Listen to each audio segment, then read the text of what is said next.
Piyu. Bakit hindi mo sinasagot ang tawag niya? Kung sinagot mo ang tawag niya, hindi siya magiging ganito. Siyempre, ikaw ang kaaway niya. Ngunit sila ang umatake sa kanya. Alam mo ba kung paano siya naging ganito? Inagaw siya at itinapon sa bundok ng niebe. Nabuhay na nagyelo, at muling nilamon ng mga hayop. Sa huli, isang daliri na lang ang natira. Bakit hindi mo siya piprotektahan?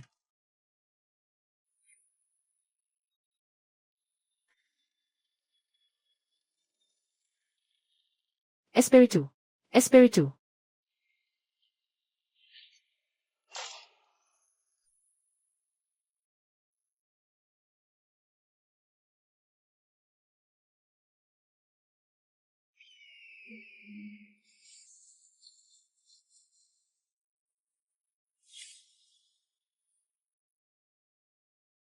Mahal, nandito na ako para makasama ka. Ayu, ayu. Sino ang tumatawag sa akin? Hanapin siya at protektahan siya.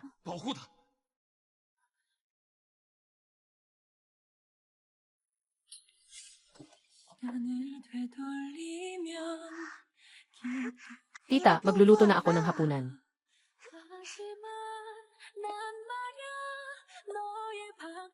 Ayos lang. Biskwit at gatas na maliit. Kakain pa rin ako ng buso.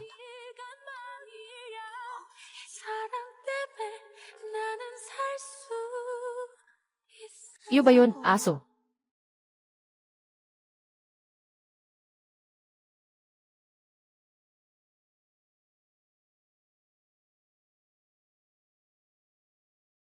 Ikaw rin ba ay nag-iisa? Pumunta ka na lang sa bahay kasama ko, ha?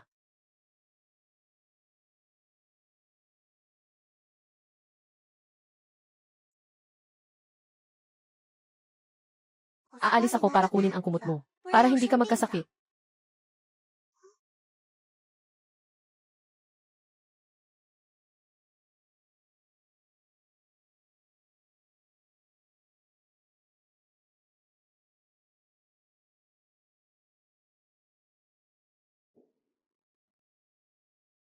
Ginupi, lahat ng labasan sa village ay nakablock na. Ayon sa pinakabagong surveillance, isang batang lalaki lang ang nakita. Paglabas mula sa bahay, ay patungo sa direksyong ito.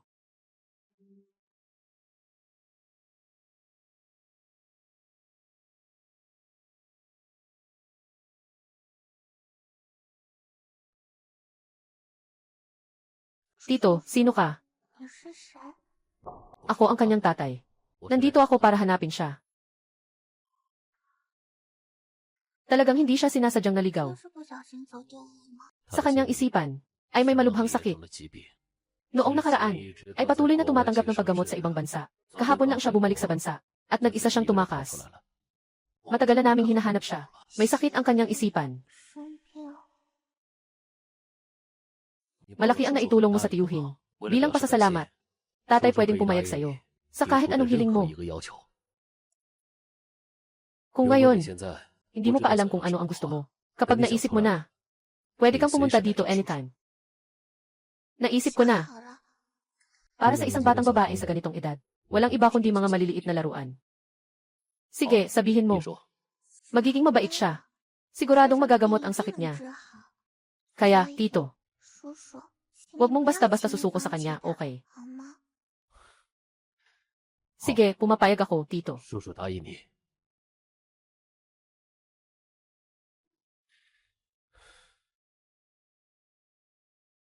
Gusto mo bang sumama sa akin, Tito?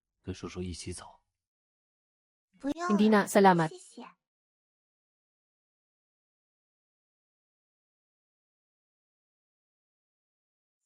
Bakit naging ganito ang itsura?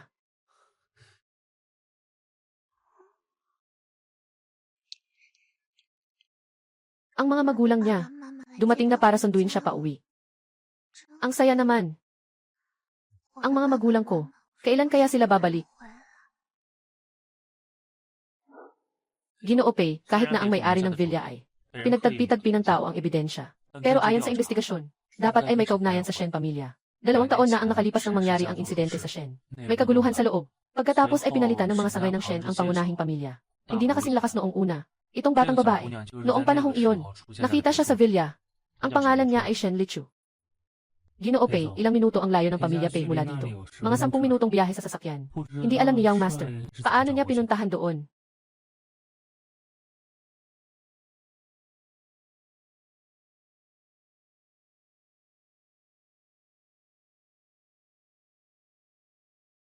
Ngayon ay linggo.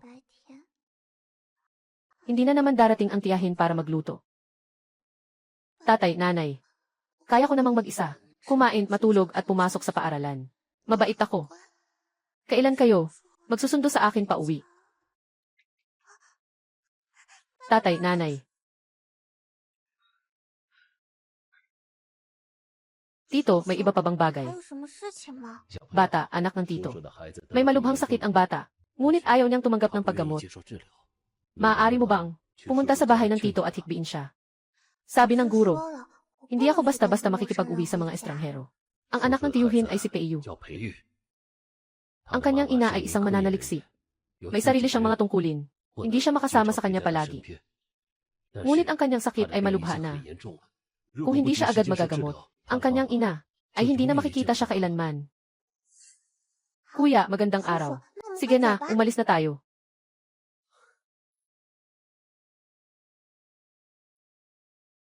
Ikaw na ang magbukas ng pinto.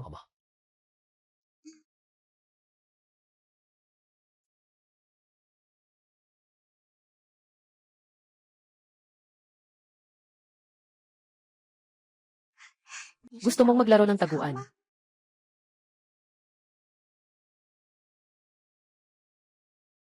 Magpakatino ka at magpagaling. Para gumaling ka. Itong batang babae, kahit maliit, nakakausap niya pa siya.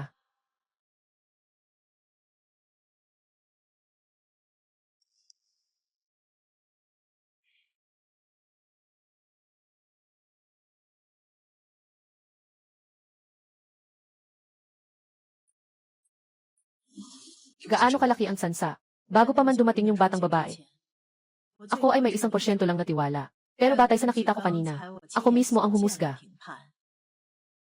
Na mapapagaling ang batang prinsipe sa kanyang psikolohikal na sakit. May hanggang 7% ang tsansa. Ang galing. Mga doktor sa ibang bansa ay may 2% lamang na tiwala. Si Little Master at ang batang babae na ito. Nagkita na ba dati? Hindi pa kailanman. Kakabalik lang ni Xiaoyu sa bansa. Dahil hindi pa nagkikita ang dalawa. Bakit parang may alam sila tungkol sa isa't isa? May matinding pagnanais na protektahan at pag-asa sa iba. Hindi pwedeng puro nakaraang buhay ang dahilan.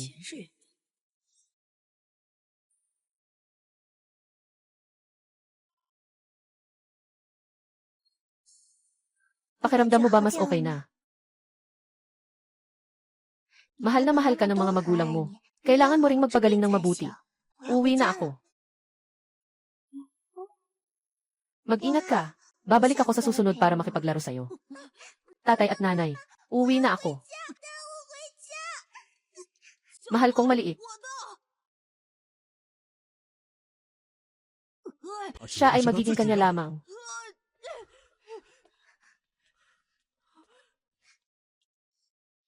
Huwag kang matakot, ayos na. Pasensya na.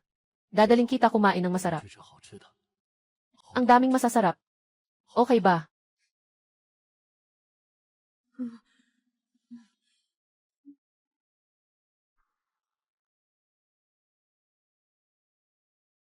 Tito, gusto ko nang umuwi.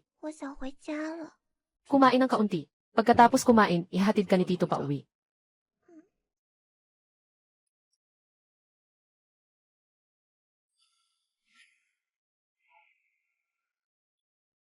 Ginoong Pei.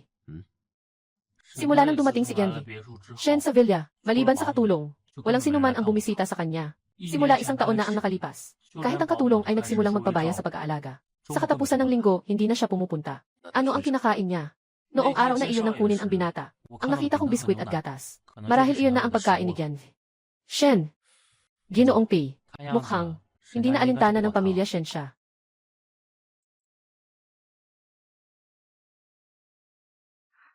Salamat, Tito. Busog na ako. Sasama kita pa uwi.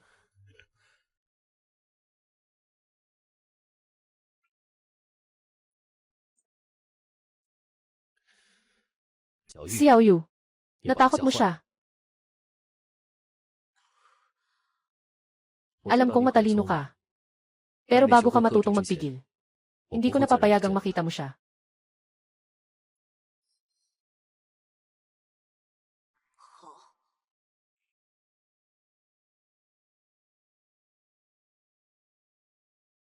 Ganito, magkakasakit ka. Pasensya na. Walang anuman, kamay. Pinatawad na kita. May sakit ka, alagaan mo ang sarili mo.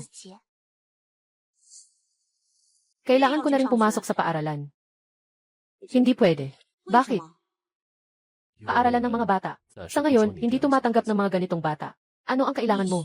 Para makasama ko siya sa pagpasok sa paaralan.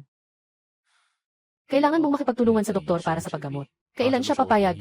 Kailan ka makakapunta? Makatapos.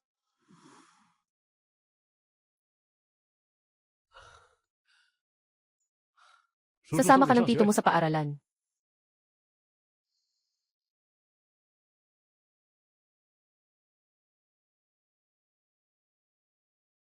Salamat, tito. Salamat, Peiyu. Bumalik na kayo ni tita ngayon. Sama-sama tayong pupunta sa salu-salo mamaya. Pwede ba ako? Siyempre, pwede. Dahil ikaw rin ay isang bahagi ng pamilya namin. May pamilya na ba akong muli?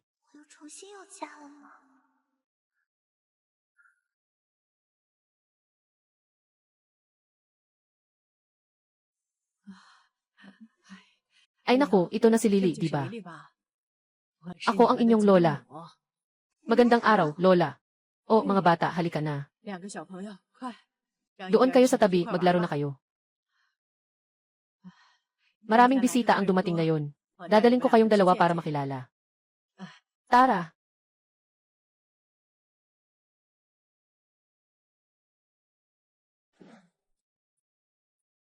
May maliit na cake, kakain ka ba? Hintayin mo ako.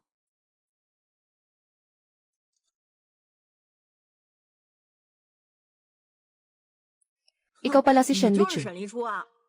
Nakatira sa bahay ng iba, libre ang pagkain at inumin. Masarap ba ang pakiramdam? Ang kapal ng mukha mo. Bakit ka? Nakatira sa bahay ng iba. Wala ka bang mga magulang? Umiiyak siya, ang nakakatawa. Ha ha ha.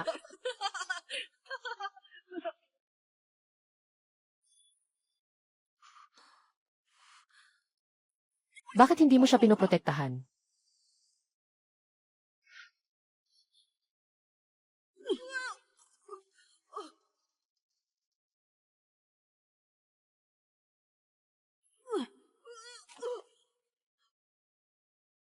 Peiyu, anong ginagawa mo?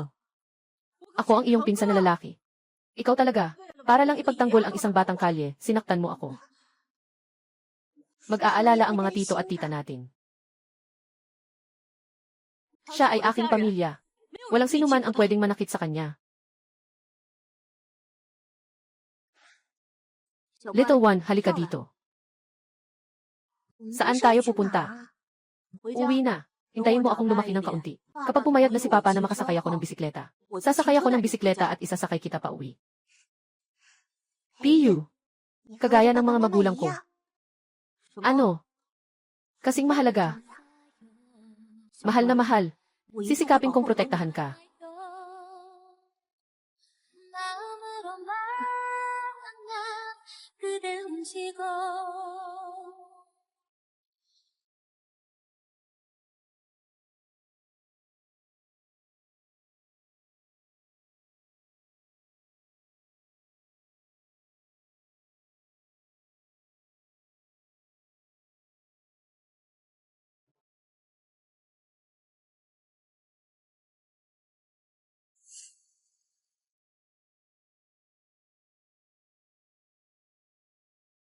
Isa lang siyang ampon ng pamilya Pei. Kaarawan ng kanyang pagiging ganap na adulto. Ngunit ang selebrasyon ay mas magarbo pa kaysa sa isang royal na salu-salo. Ano bang nangyayari sa pamilya Pei? Para bang siya ang kanilang pinakamamahal? Hindi mo ba alam ito? Si Shen Lichu, hindi lang siya ampon ng pamilya Pei, kundi siya rin ang batang asawa ng pamilya Pei.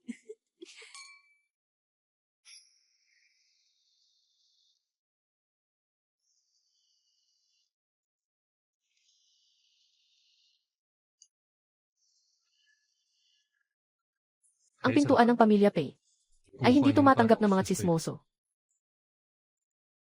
Ang ganda.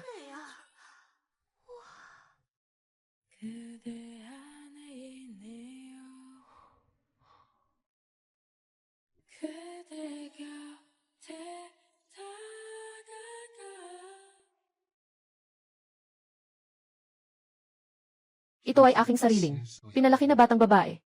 Si Chashen. Sama kita pababa.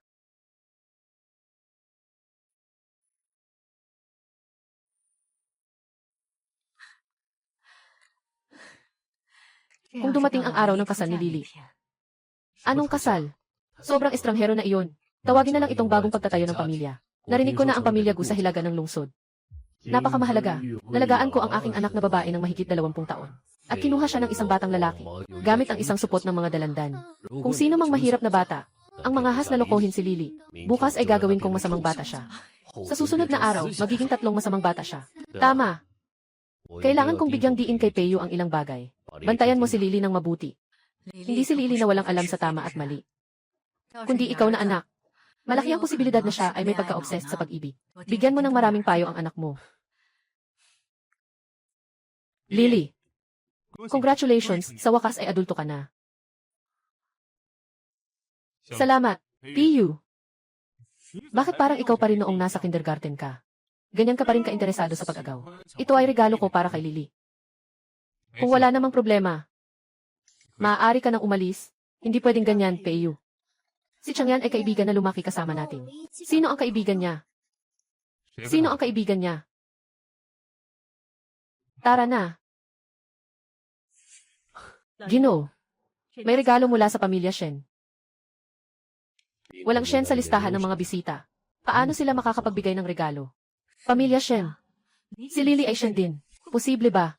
Impossible. Yung bata ng pamilya Shen, noong panahon na iyon ay nawala na sa malaking sunog.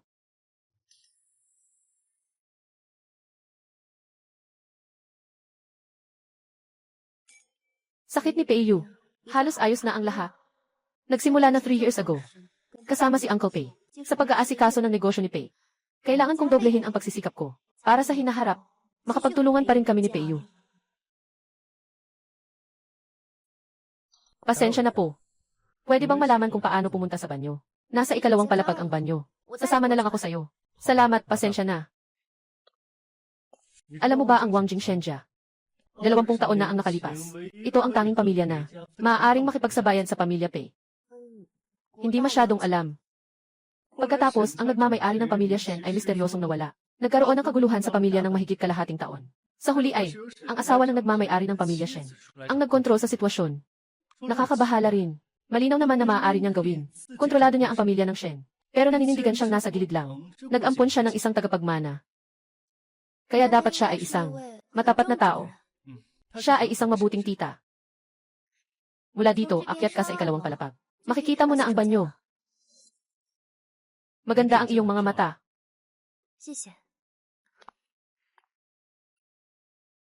Siya at ang tiyahin ay may parehong mga mata. Maaari bang siya ang anak na namatay sa apoy ng tiyahin? Bakit siya? Walang reaksyon sa mga bagay ng pamilya Shen. Maghiwa ng cake. Kanino ka kanina nakikipag-usap? Hindi ko masyadong kilala. Siguro isa siyang bisita ngayon.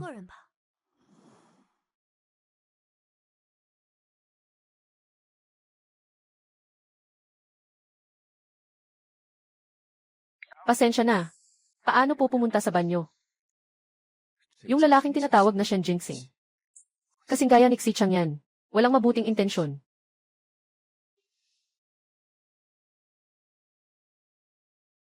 Piyu. Anong nangyari, maliit na kaibigan? Hindi ka ba komportable? Pagod na ako. Kaya magpahinga ka na sa kwarto mo.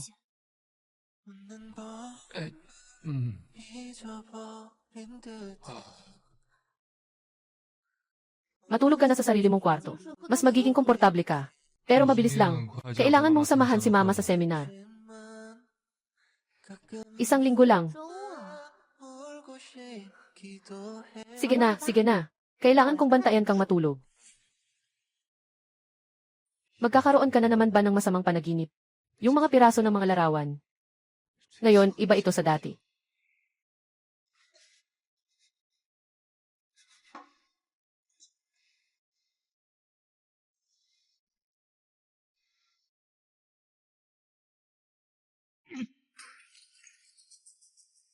Shen Lichu. Ako at si Shen Jinsing. Sino ba talaga ang mas mahalaga? Nalaman ko, ang away bago maghiwalay ay dahil kay Shen Jinsing. Piyu. Gusto kita.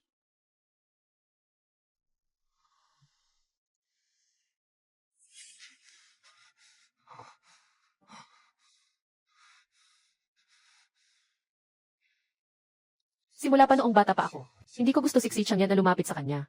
Ayaw kay Shen Jinsing. Gusto ko lang si Xiao Guai. Nang makita ako mag-isa, nalaman ko na pala na may gusto siya.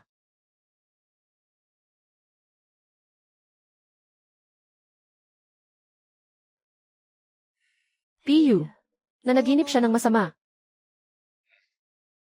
Hindi mo pa rin maipaalam sa akin kung ano ang panaginip.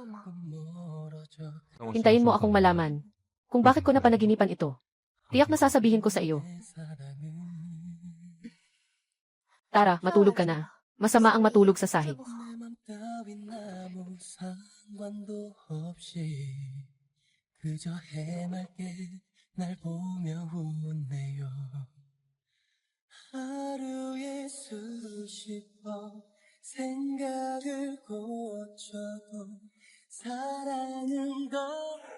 Shen Lichu. Sino ang mas mahalaga sa amin ni Shen Jinsing? Mabait. Ako at si Shen Jinsing. Sino ang mas mahalaga? Sino si Shen Jinsing? Yun yung lalaki sa salu-salo. Si Piyu. Natutulog ka ba ng late kamakailan? Parang nalilito ka na. Kung sakaling mahawahan tayo, isa lang ang antidote mo. Sino ang ililigtas mo? Madali lang yan. Ihahatid sa puwit. Kalahati ng dosis. Sa tingin ko kaya ninyong dalawa mabuhay. Ito ba ang mahalaga? Ang mahalaga ay ako at siya. Sino ang mas mahalaga? Siyempre, ikaw ang mas mahalaga.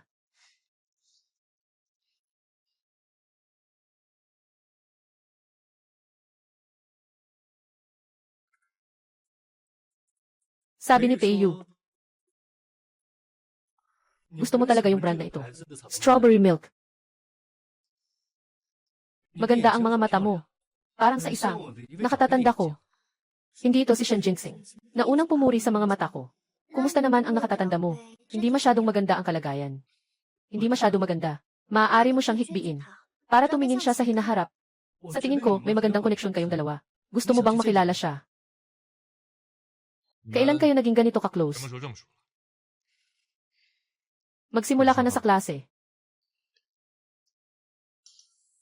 Hindi siya pag-aari mo. Anong karapatan mong sabihin yan? Isang estranghero na nakita lamang ng isang beses. Pero ikaw, ay talagang nagsusumikap na. Lumapit kay Shen Lichu. Walang iba kundi dalawang dahilan. Una, dahil sa iyong pagdududa na siya ay tagapagmana na namatay sa apoy. Pangalawa, ang pundasyon ng pamilya Shen ay naging hindi matatag sa mga nakaraang taon. Nais nilang panatilihin ang pamilya Shen sa pamamagitan ng kasal. Ano man ang dahilan, hindi ka dapat lumapit sa kanya. Tandaan mong uminom ng tubig. Huwag kalimutang kumain ng merienda at mga presa. Naintindihan ko na, Lily. Kahapon ay sinabi ko na sa isang matanda ko tungkol sa'yo. Ngayon ay espesyal siyang nagluto. Ng gatas, kamote at purely famous na sopas. Para sa'yo, dala niya. Dinala niya para ibigay sa'yo. Pero busog na ako. Kung hindi ka tutol, ibigay mo sa akin. Hindi ako kumain kaninang umaga. Pwede bang ibigay kay Peiyu? Siyempre, pwede. Tara na.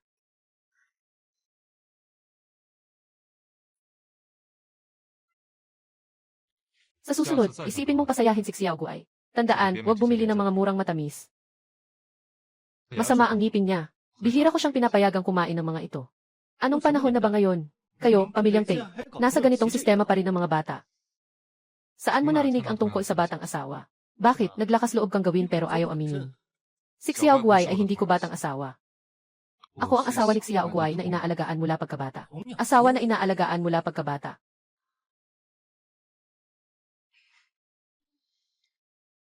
Tama nga.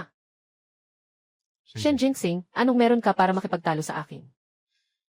Dahil dito sa iyo, uminom ka ng murang matamis na sabaw na nawalan ng ngipin. O kaya naman ng karaniwang strawberry milk. Walang kinalaman kung pera man o pag-ibig. O ang hinaharap ay mga bagay na wala siyang kulang sa buhay na ito, na palaging mayroon siya. At ito rin ang maibibigay ko sa kanya.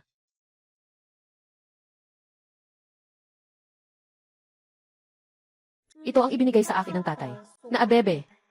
Ito ang tanging bagay na dinala ko, mula sa mansyon ng pamilya Shen. Mula pagkabata, kailangan laging yakap. Ngayon, Piyu, baka mas mabuting huwag na lang ayusin. Sobrang sira, nakakaabala. Hindi ko naman iniisip na nakakaabala. Sige na. Nagawa mong ayusin. Piyu, kung hindi ka magmamana ng negosyo, tiyak na magiging pinakamahusay na designer. Sige na nga. Gusto ko lang talagang tahiin ang mga bagay para sa iyo. Ayos lang. Ngayon mayroon na akong sariling designer.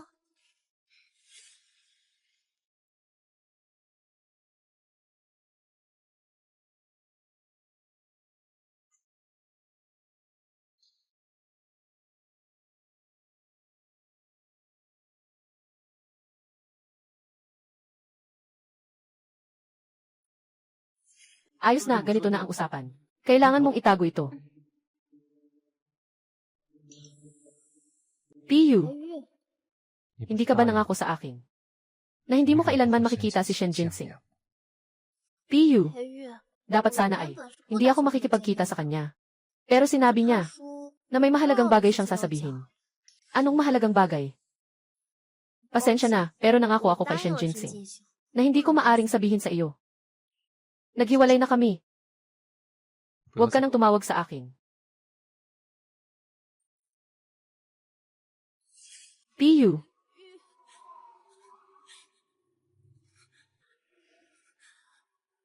Piyu. Hindi mo naman ako iiwan, di ba?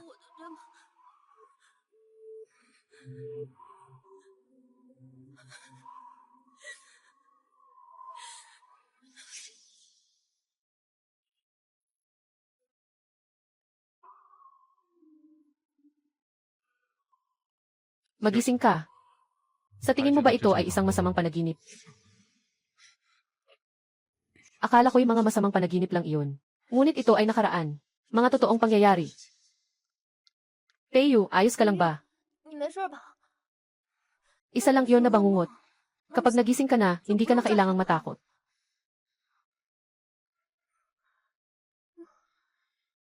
Anong napanaginipan mo? Napanaginipan kong ayaw mo na sa akin. Isa lang iyon na panaginip. Mananatili ako sa tabi ni Piyu palagi. Pero paano kung hindi iyon panaginip? Kahit na hindi ito panaginip, ayos lang iyon. Saan man pumunta si Piyu, susundan ko siya.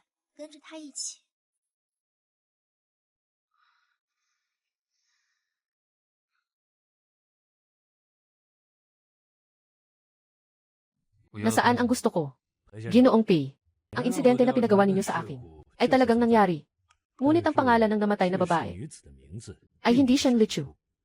Ito, ayon sa ibang impormasyon at sa mga pahiwatig na ibinigay mo, ito ay tumutugma ng mataas.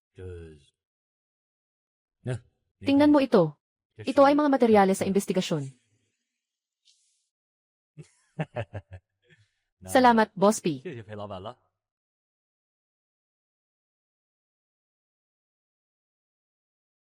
Matapos pumanaw ng aking mga magulang sa nakaraang buhay, nagsikap akong bawiin sa pagmamana ng pamilya Pei. Maraming kaaway ang naipon. Yung mga salot sa sangay ng pamilya Pei, matagal nang may matinding galit sa akin.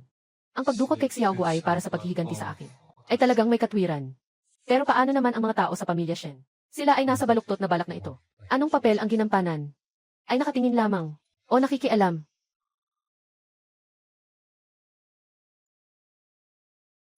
Hoy, maliit na ganda. Peiyu, maaari mo ba akong samahan para makilala ang isang tao? Sa pagkakataong ito, kailangan kong mag-imbestiga ng maaga. Hindi ko na maaring hayaan si maliit na ganda. May anumang panganib. Nagulat ako, Lily. Sinasadya mong anyayahan akong magkita. Alam ko, Senior Shen, ang hirap ng paglapit sa akin. Dahil sa mga mata kong, sobrang kahawig ng sa iyong nakatatanda. Hindi lang sobrang kahawig, kundi isang hulma na inukit. Ano man ang sabihin. Wala namang kaugnayan. Ako at ang mga nakatatanda ni Shen Xezhang. May alaala ako mula sa pagkabata. Saksi ako sa pagkamatay ng tatay ko. At nakita ko ring umalis ang nanay ko sa akin. Tingnan mo ito muli.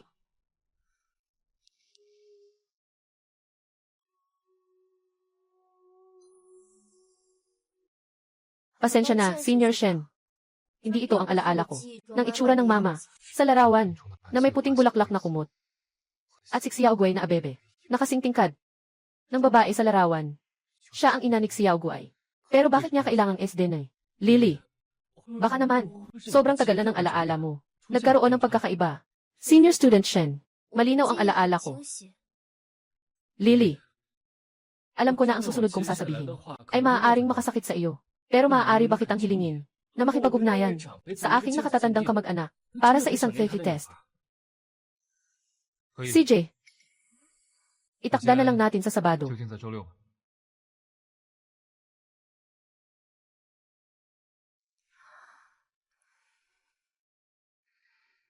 Peiyu, nandito ako. May napansin ka ba? Siya ba?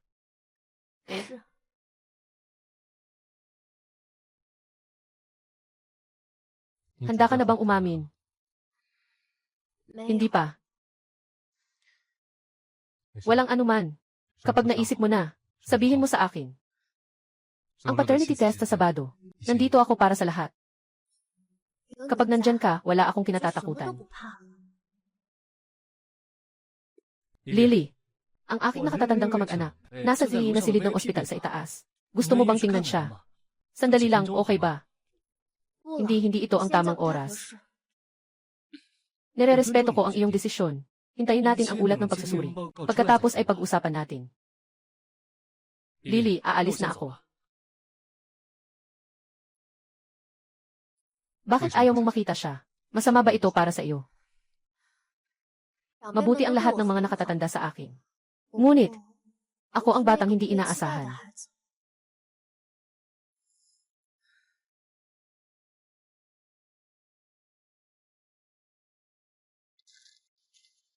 Zongo dumplings. Paano mangyayari iyon? Sobrang ganda ng mga iyon. Magkakaparehong mga mata. Baka may mali tayong nagawa. Ito ay ospital na ganap na pagmamayari ng pamilya Shen. Mga resulta ng pagsusuri. May monitoring mula sa sampling hanggang sa sequencing. Hindi ito magkakamali.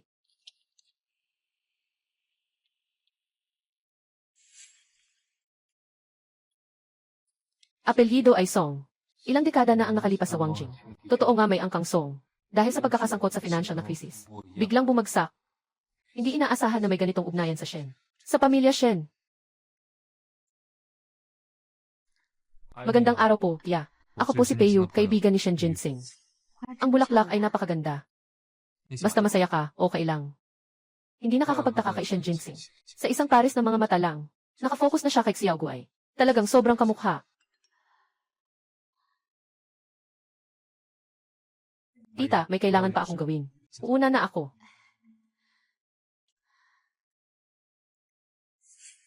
Bakit kailangan pang maging matigas ni Ginoong Shen? Isang anak ng pangunahing supling. Hindi matatakot na bumalik siya at makipagkumpetensya sa'yo. Kung sasabihin ko na hindi ko, pinapahalagahan ang kapangyarihan. Maniniwala ka ba?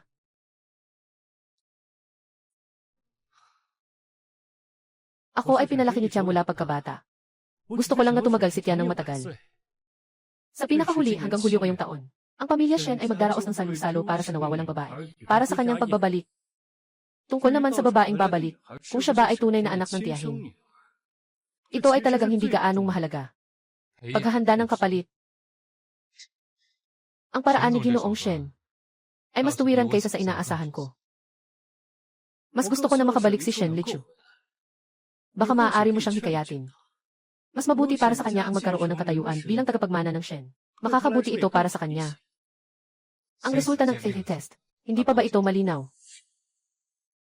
Mahal, hindi siya anak ng Shen.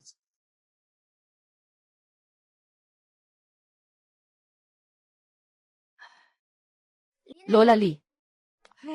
Lily, Yang Master Yu, bumalik na kayo. Bumalik na po, Lola. Alam kong babalik kayo ngayon. Naglaan ako ng oras para magluto ng malaking palayok ng sabaw ng inahing manok. Salamat po, Lola. Lola, ang hirap ng ginawa nyo. Hindi mahirap.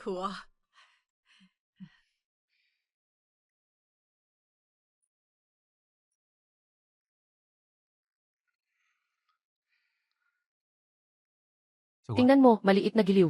Maraming tao ang sabik na makilala ka. Kapag wala ka sa bahay sa gabi, madalas kang binabanggit ni Lao Pei. Sabi niya, natatakot siyang bigla kang magkasakit sa gitna ng gabi.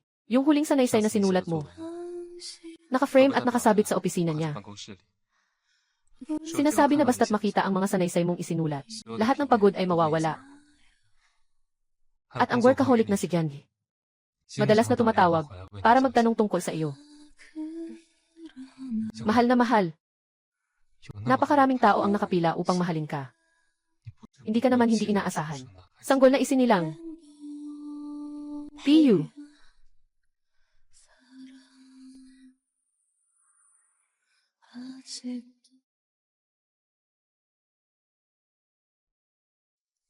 Bakit ka umiiyak, maliit?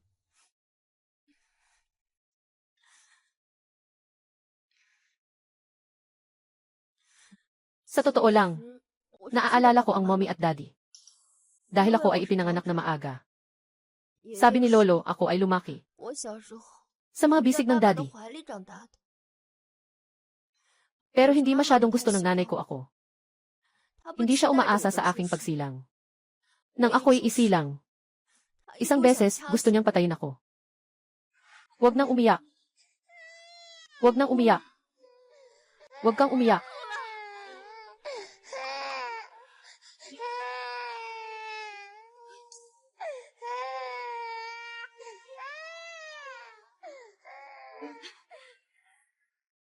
Baliw ka na ba? Nakakainis na. Sa totoo lang, alam kong mahal niya ako. Pero may sakit ang puso ni nanay. Palagi siyang nakikipag-away kay tatay pag nagkikita sila. Pag uwi mo, nakikipag-away ka agad sa akin. Ayaw kong makipag-away sa'yo. Ayaw kong makipag-away sa'yo. Ikaw ang dahilan lahat nito. Inaalagaan mo ba ang pamilyang ito? Wala kang pagmamahal sa anak na babae. Wala kang pagmamahal. Wala kang pakialam sa akin. Tama. Maghiwalay na tayo. Tumakbo ang mama palabas. Sinundan siya ng papa. Nang sumunod ako, napaso ang paa ko sa mga basag na salamin sa lupa. Sumikat sa ilalim ng paa ko. Siguro sobrang sakit na. Habang umiiyak ako noon, nagsisigaw ako. Pwede bang huwag mo akong iwan? Pero hindi sila tumingin pabalik. Magdiborsyo na tayo.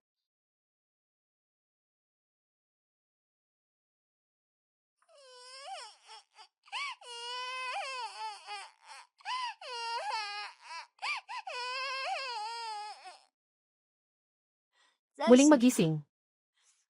Nasa loob ako ng malungkot na villa. Sabi ng yaya sa aking kalaunan. Umalis na ang mga magulang ko. Ayaw na nila sa akin. At pagkatapos noon, nakita kita. Isa ka rin bang tao?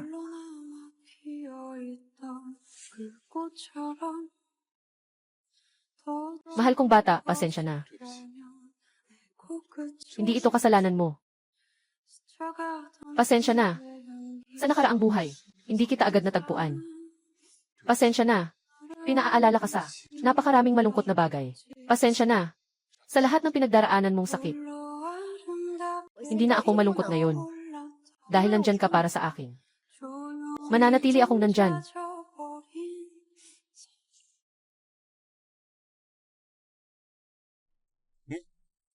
Hindi ako pinapayagan ni Peyo na uminom ng kung ano-ano. Natatakot siya na hindi maganda ang pakiramdam ng tiyan ko. Si Chang yan. Bakit ka nandito sa classroom namin? Wala ka bang klase ngayon? Hindi ba't ito ay pagkakataon habang wala si Peiyu? Para lang makita ka. Para hindi niya ako makita. Na parang tinitingnan ang isang tao na nagbebenta ng tao. Talagang masunurin ka talaga. Lily, sa tingin ko, hindi mo alam ito. Noong nasa kindergarten ka, lahat ng ibinibigay mo sa iba, lahat ay binabalik ni Peiyu. Sa iba't ibang paraan. Ano ba? Hindi lang iyon. Kahit na mga bagay na ibinigay ng iba sa iyo, ay papalitan din ni Peiyu. Sa likod ng iyong kaalaman. Wala akong alaala. Hindi mo ba naiisip na sobra na ang panghihimasok niya sa iyo? Sa totoo lang, gusto ko yung ganito na pinapangasiwaan ako ni Peiyu. Kasi, naiisip niya ako palagi. Yung pakiramdam na iniisip ka, nakaka-addict yun.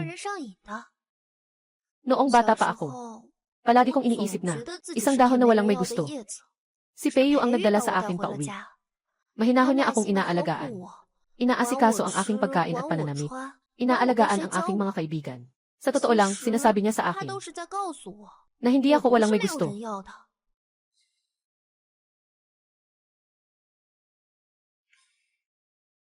Naunawaan ko lang ito ng masyadong huli. Yung batang iyon, talagang swerte siya.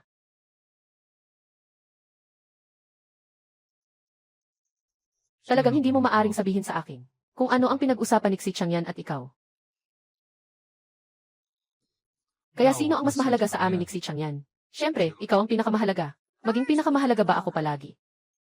Maging pinakamahalaga ba ako palagi? Palaging ito ang pinakamahalaga. Sige, sabihin mo ng 5 beses. Si Peiyu ang pinakamahalaga. Tama na ba? Pero, may isang sinabi si Xi Changyan. Hindi ko masyadong maintindihan. Anong sinasabi niya? Sabi niya, naintindihan niya ng huli. Anong ibig sabihin nun?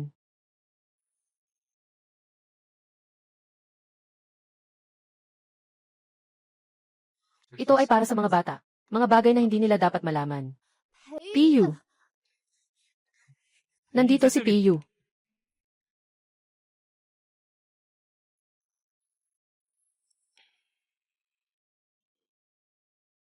Ano ito? Imbitasyon mula sa pamilya Shen.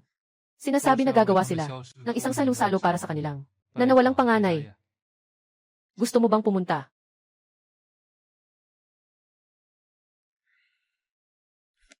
Ayaw kong pumunta. Medyo inaantok na ako, matutulog na ako.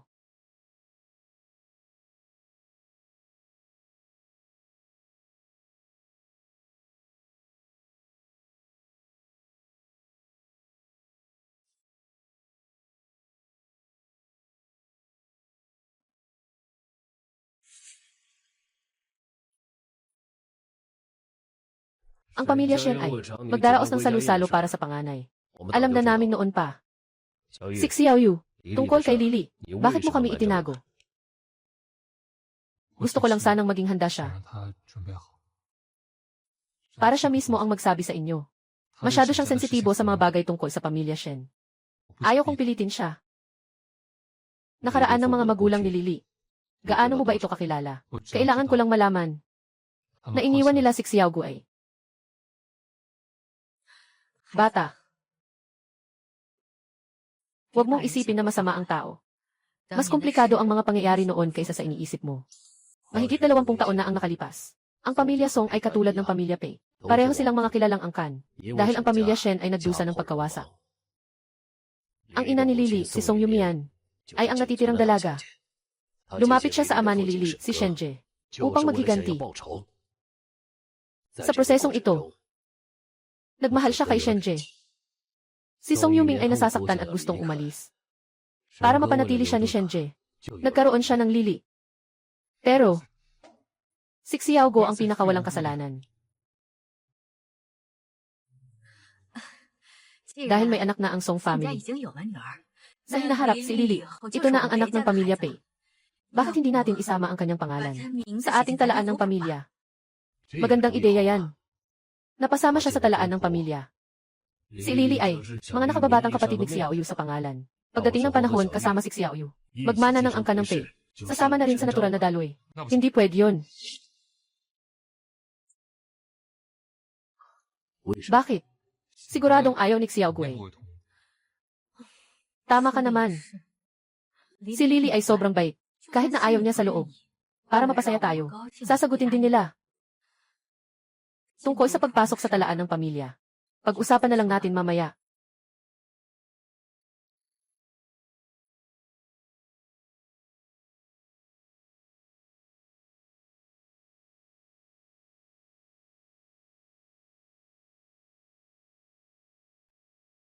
Talagang napakamahinhinig yan.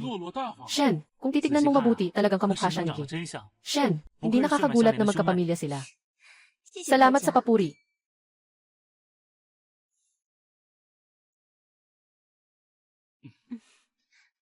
Nakita mo na ba ang tiyahin? Nakita ko na. Gustong-gusto ako ni Gandhi. Shen, sinunod ko ang sinabi mo. Huwag kang mag-alala, wala siyang duda. Ang iyong misyon ay ang kumbinsihin ang tiyahin na ikaw ang kanyang anak na babae. Paggalingin ang kanyang katawan.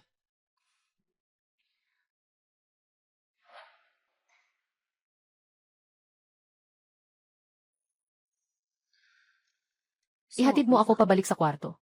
Ginoo, bumalik na ang dalaga ngayon. Bakit parang hindi ka pa rin masaya? Dahil alam ko na bumalik na siya ngayon. Hindi siya ang aking munting kayamanan. Kahit sa loob ng kanyang hita. May birthmark din. Uwi na tayo.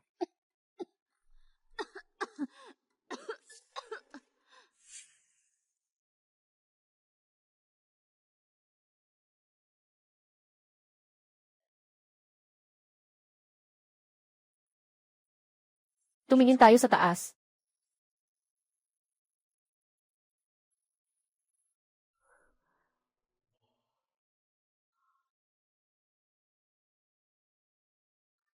Piyu. Salamat sa pagsama sa akin. Maliit na mahal. Gusto mo na bang umuwi ngayon? Tara na.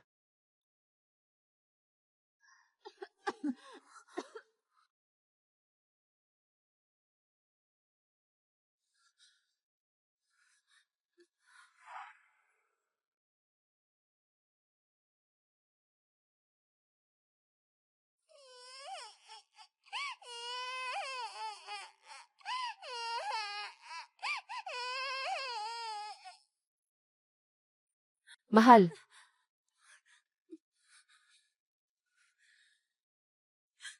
Uwi na tayo.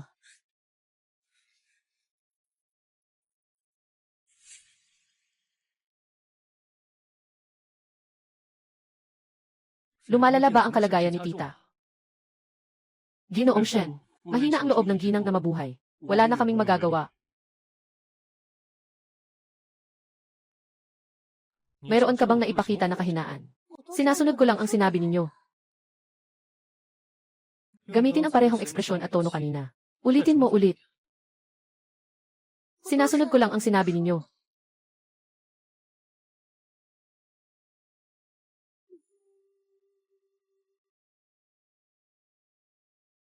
Itong si Giangi. Song, mukhang may sakit.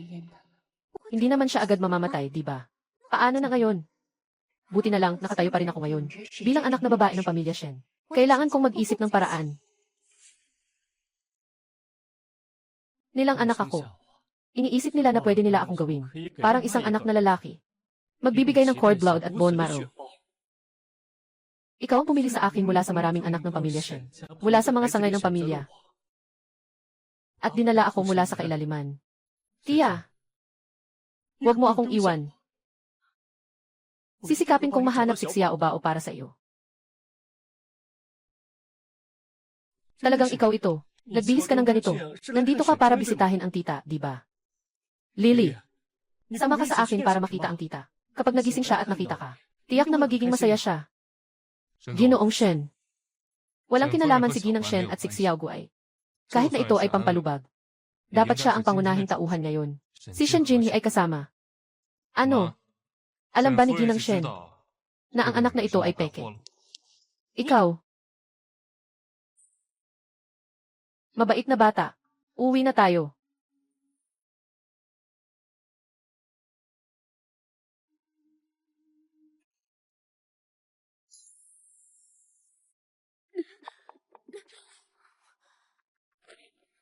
Pumasok.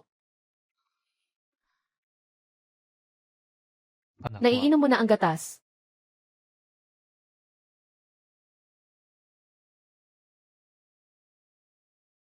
Nagsuka ka. Piyu, huwag kang magalit, okay? Masama pa ba ang pakiramdam mo? Siguradong medyo masama pa rin. Piyu, pasensya na. Hindi ko dapat itinago ito sa iyo. Mabait. Gusto mo bang bumalik sa pamilya Shen? Gusto kong tuparin lahat ng nais ni mabait. Kahit na ang nais na ito, lumabag sa aking panloob na saloobin. Gusto mong paalisin ako. Maliit na mahal. Maliit na mahal, makinig ka sa akin. Ayaw makinig. Maliit na mahal. Nagkamali ako. Huwag mo akong hawakan. Kung hindi naman, dito rin magpahid ka.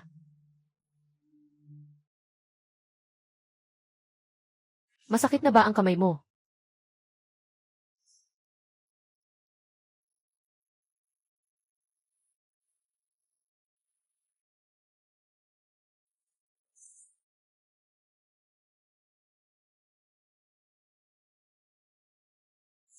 Hindi ko sinasadyang paalisin ka. Alam kong mahina ang loob mo. Siyempre, siya ang nanay mo. Masakit pa ba dito? Ang lakas mo naman. Hindi pa rin masakit ang kagat ng anay. Piyu, pasensya na. Maliit na mahal. Kung nagkamali ako, pwede mong ituro ang ilong ko. Sabihin mong umalis na ako. Pero huwag kang umalis, okay? Akala mo ba aalis ako sa bahay? Hindi ba? Pupunta lang ako para kunin ang cellphone. Para makipag-usap sa tito at tita. Sabihin na gusto mo akong paalisin. Kung malaman ni Tito Pei ito, siguradong babroken ang mga binti ko. Kaya hihingi ako ng tawad kay Tito Pei. Hayaan mo siyang magalit sa'yo. Tanga, Peiyu. Ang pamilya Pei ay pamilya ko. Hindi ako aalis.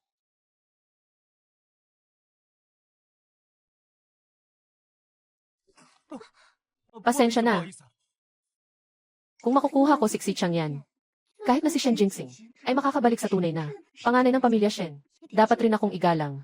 Hindi mo ako kayang paalisin sa pamilya Shen. Ang iyong libro. Kamusta? Ako si Shen Jinhe. Ako ay Jinhe, masyadong malamig si Chang yan, di ba? Sigurado ka bang gusto mo siyang ligawan? Ano bang alam mo? Mas masaya ang maghangad sa isang mahirap makuha. Hayaan mong magdulot ka ng isang romantikong pagkakataon. Ang paraan mo ay masyadong palpak. Walang problema. May 79 pa akong paraan. Siguradong matutulungan kitang makuha si Chang yan.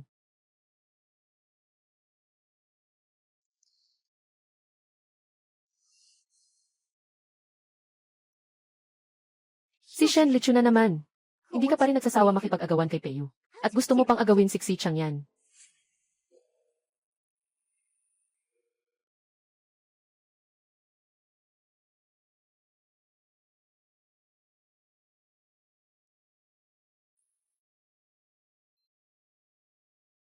Piyu, bakit nandito ka? Dadalhin kita pa uwi pagkatapos ng klase. Sige na, umalis na tayo.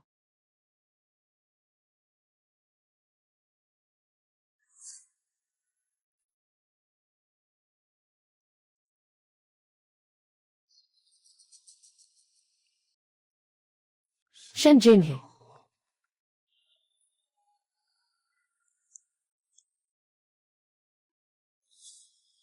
Sa alaala ng nakaraang buhay. Pamilya ng Pei, talagang gustong gamitin si Xiao Guai para banta sa akin. Pero ang buhay ni Xiao Guai, ang pinakamainam na kasangkapan sa negosasyon.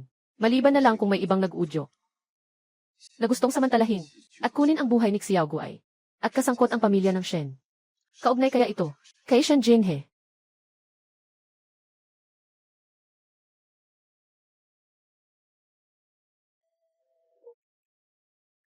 Ay naku, Diyos ng yaman. Muling nagdala ka ba ng negosyo sa akin? Tulungan mo akong maghanap ng isang tao. Basta't may pera. Sa kanyang nakaraang buhay at kasalukuyan. Lahat ng iyan ay titingnan ko para sa'yo. Anong pangalan ng taong ito? Shen Jinhe.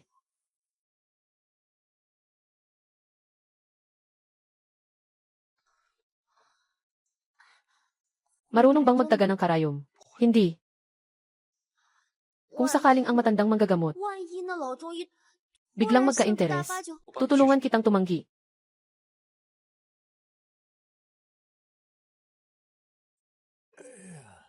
Una, suriin ang pulso. Ang pulso ng batang babae ay mahina na parang sinulit. Pumunta ka sa loob at humiga ng maayos.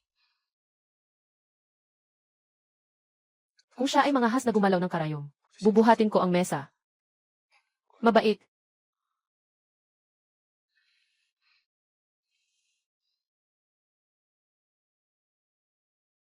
Itong batang ito, palagi bang nagpapawis siya sa gabi? Paano mo nalaman? Ikaw ba yung pumunta para magpakuha ng gamot noong nakaraan? Sabi nila palagi daw siyang nananaginip ng masama at umiiyak paggising. Ang sugat sa puso ay kailangang gamutin ng puso. Hindi pwedeng puro gamot lang. Mag-relax ka lang. Sa pamamagitan lang ng pagmasa sa mga puntos. Naiiyak siya sa sakit. Sabi ng matandang doktor, sobrang mahina ko na. Binigyan ako ng gamot sa loob ng 3 buwan. Itong maliit na pakete ay kanya. Yung malaking pakete, ikaw ang uminom. Bakit mas marami ang ibinigay sa iyo kaysa sa akin? Kakaunti ang tulog ko kamakailan. Ang batang ito, sobrang init ng atay. Kailangan itong maibsan. Doktor siya. Yun. Salamat, doktor. Umalis na kami. Tara na.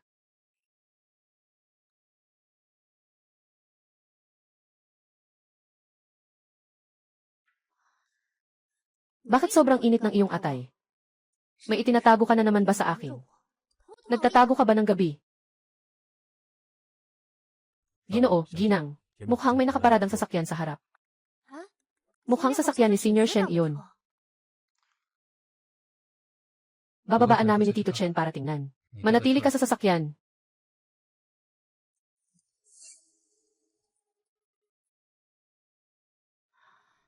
Iyan ba ay galing kay Senior Shen? Tito Chen, magmaneho. Si Xiao Bao, huminto ka, huminto ka.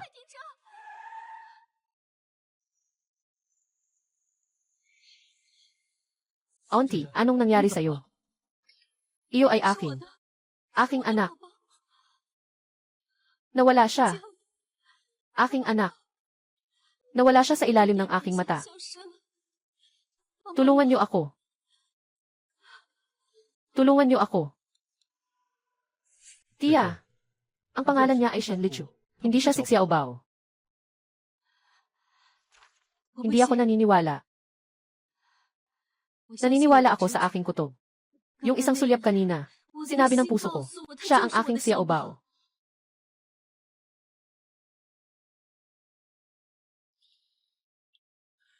Isang buwan na ang nakalipas. Bakit hindi pa rin naniniwala si Tia na ikaw ang tunay niyang anak? Palagi siyang nagkakaroon ng distansya sa akin.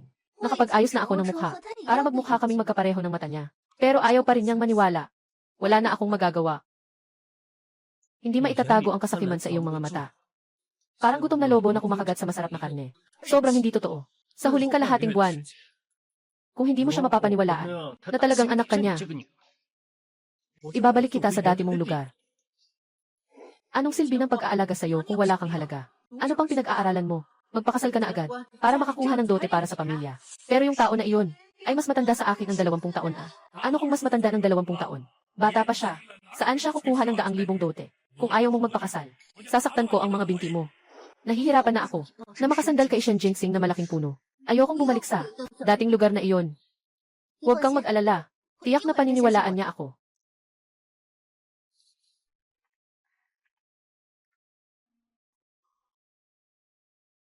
Bakit naman? Kalahating buwan na ang nakalipas, si Jen. Shen ay humawak pa sa aking kamay at nagsabi na parang nakita ang sarili noong bata pa. Dahil sa isang pagkakataon lang. Si Shen Lichu, ang kanyang saloobin sa akin, ay naging malamig ng ganito. Hindi pwede, pinagsikapan ko ng husto. Lahat ng nakuha ko. Hindi pwedeng sirain niya. Sen Q. Nasaan ka na? Sen Q.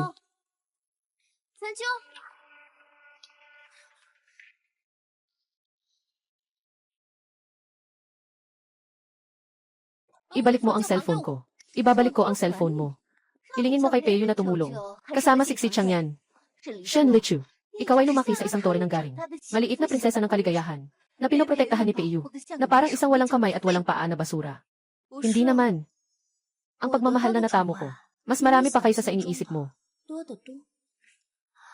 Bilang karagdagan sa pagmamahal ni Peyo. Meron din akong Tiopei at Chayu.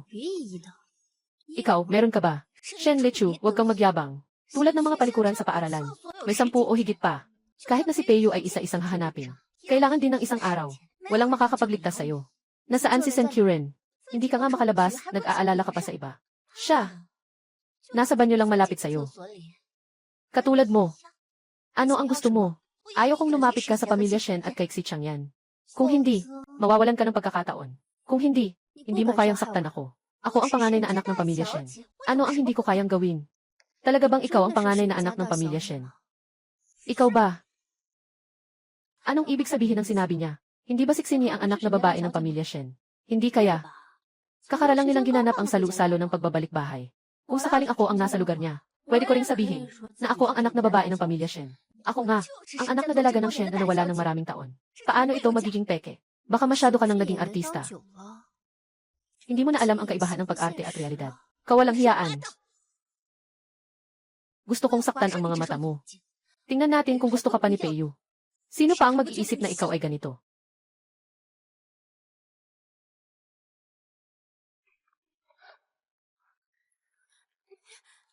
Bitawan mo ako. Mabilis, hawakan na.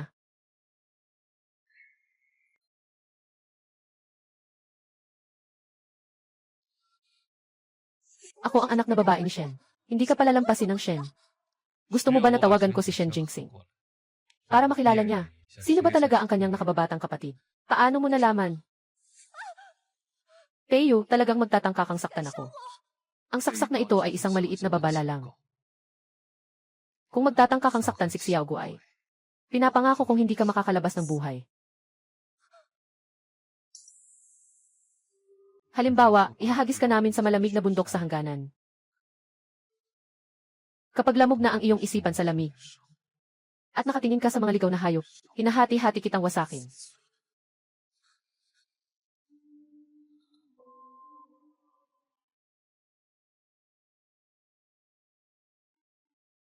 Biyu.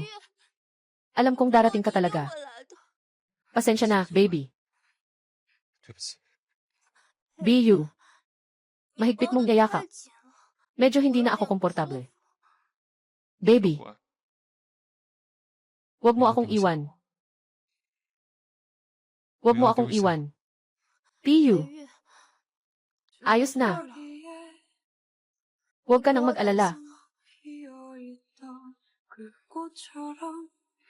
Mahal na mahal. Huwag mo akong iwan, okay? Hindi ako aalis.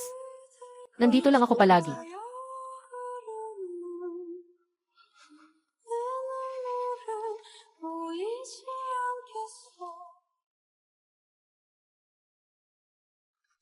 Peyo, may lagnat ka ba? Wala naman, medyo nahihilo lang ako. Pupunta ako para kunin ang thermometer.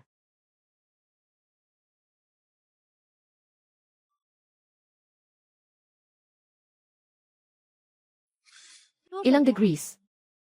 189 na degrees at 5. Walang ganong kataas na temperatura. Iyan ang taas mo.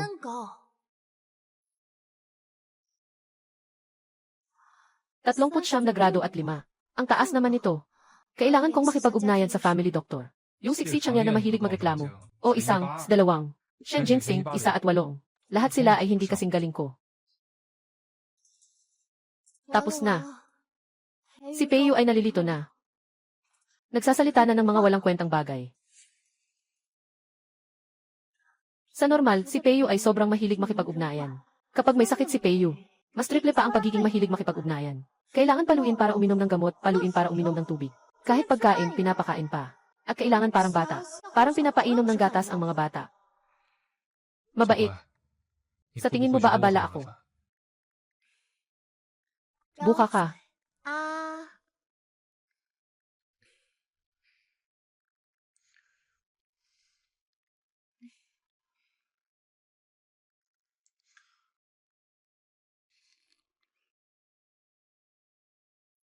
Kumakain lang ng lugaw. Walang anuman, mabait na bata.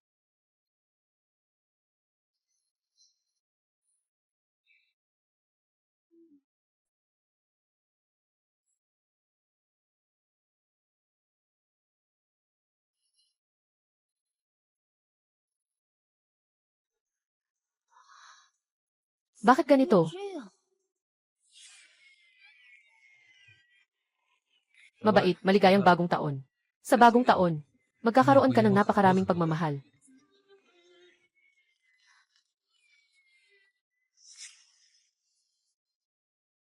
Huwag magtadyak ng kumot sa gabi. Kung may gusto ka, tawagan mo ako.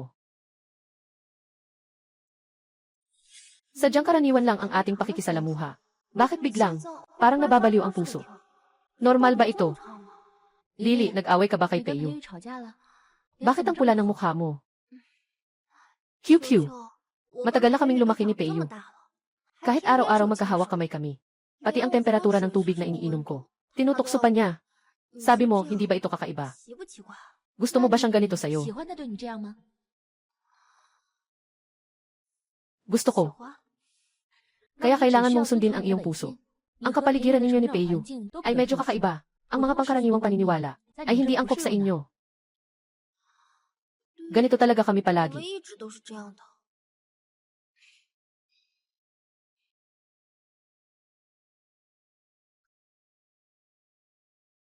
Talagang may kapangyarihan ang pamilya Pei. Kaya nilang magpanggap kahit sa safety test. Naiintindihan ko. Hindi ka ba natatakot na sabihin ko ito? Kay Shen Lichu. Tinitiyak ko. Bago malaman ni Xiao Guai. Yung taong mahalaga sa'yo. Peyu, ang lakas mong loob. Anong hindi ko magagawa? Nasa likod ko ang buong pamilya Pei. Ikaw naman. Shen Jinsing, pakawalan mo siya. Ayos ka lang ba? Huling, hindi mo pwedeng sisihin si Senior Shen. Sino lang ang nagkamali sa aming relasyon? At saka, hindi naman masakit ang suntok na iyan. Parang may dugo ka. Paeyu, pasensya na. Shen Jinsing, hindi natin kailangan yan. Ano ka sa akin? Anong relasyon natin? Sino ka para? Tungkol sa relasyon ko kay Peyu. Nagsasabi ka ng hindi tama. Tayo na.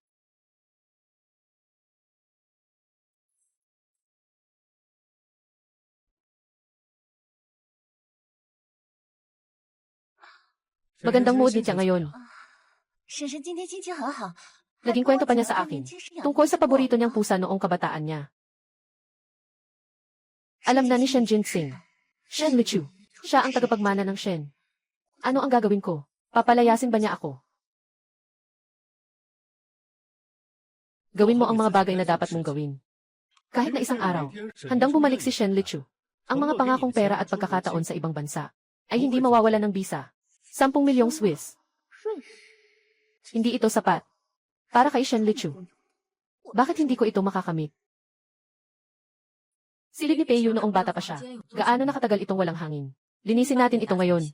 Nakasara ang silid ng binata. Bawal pumasok ang sinuman. Bakit kailangang isara ang pinto sa bahay? Maghanap ng locksmith.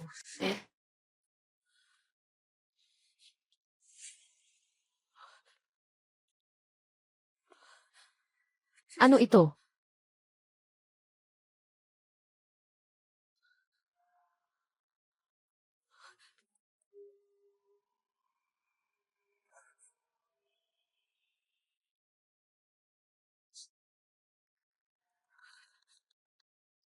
Hindi ito pintura. Ito ay dugo.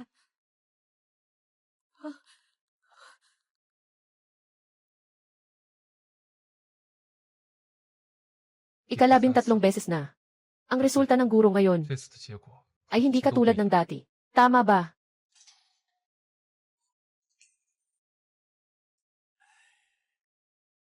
Malaking kapahamakan.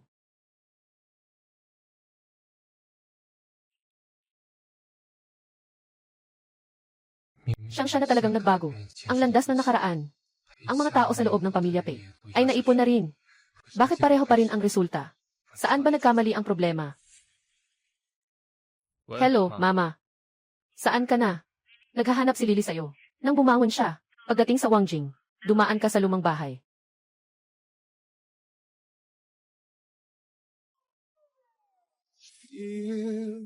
Snowflake cake. Yung mga inutil na ito sa kabilang panig. Aking naglalakas loob. Sa ilalim ng paningin ng Wangjing, mukhang hindi pa rin sapat ang leksyon noong nakaraan. Masakit pa rin.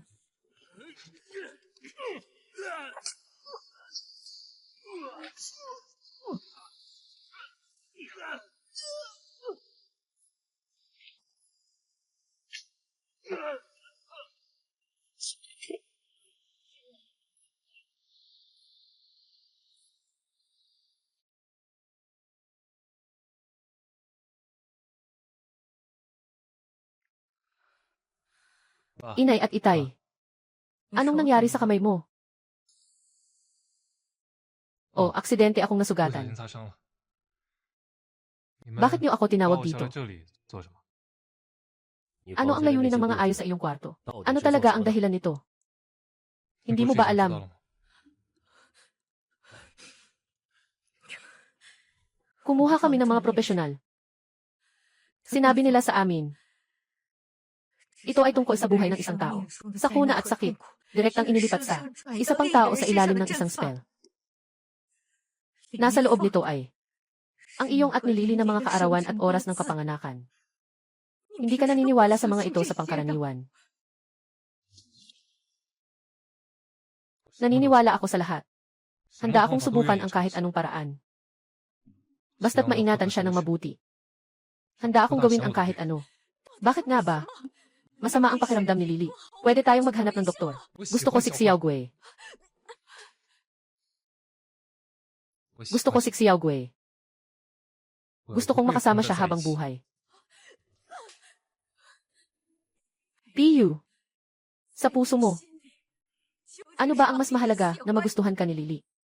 O ang maging ligtas, malusog at masaya si Lily? Ayaw kong pumili. Gusto ko pareho. Paano kung hindi kanya gusto? Igagalang ko ang kanyang desisyon. Paano kung si Lily ay ma-inlove sa iba? Piyu,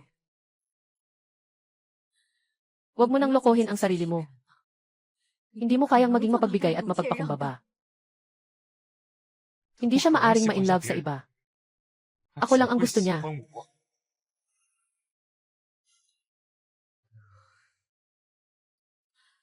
Xiao Yu, ikaw ang aking anak. Siyempre, nais kong maging masaya ka. Ngunit si Lily rin ay mahalagang bahagi ng pamilya natin. Ayaw kong isang araw makita, ikaw at si Lily, na nag-aaway ng labis.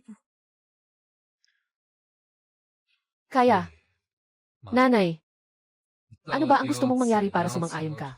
Na makasama ko si Xiao Guai. Maghiwalay muna kayo. Sa loob ng 3 taon. Dapat.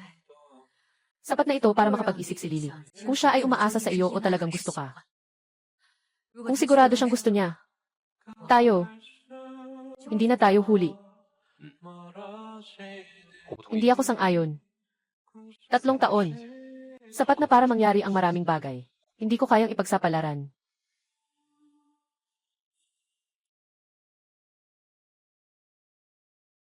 Bigla na lang nagalit ang ginang. Bakit siya nagkasakit ng matagal? Narinig ko na dahil sa pagtatalo nila ng binata. Nagkasakit siya dahil dito. Sakit sa puso.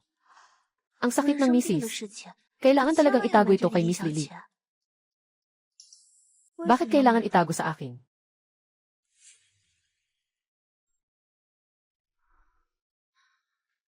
Sabi ng doktor, hindi na pwedeng magalit ang tita. Mabait. Sasama kita pa uwi. Piyu, nagtalo ka ba sa tita? Dahil ba sa akin? Hindi. Piyu, hindi ako matutukso ng iyong mga mata. Sabihin mo sa akin ang dahilan. Sige na. Huwag kang mag-alala. Hindi ito dahil sa iyo.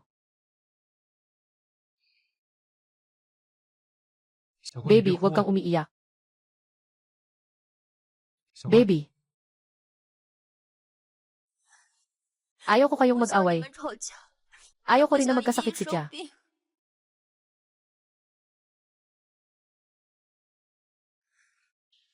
Ayaw ko na mag-away kayo. Ayaw ko rin na magkasakit si Tia.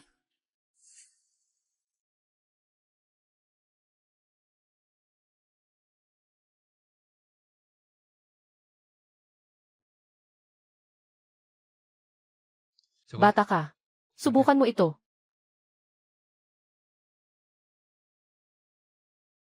Kung ayaw mo, ayos lang.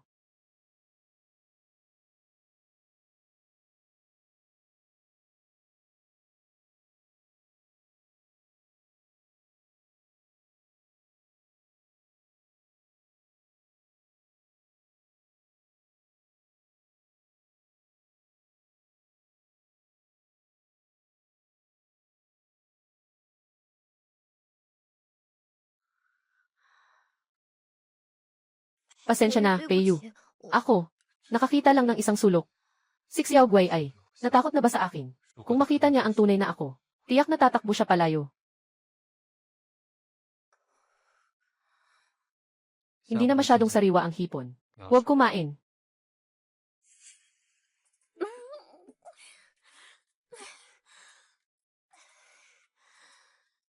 Siguradong nagalit si Peiyu.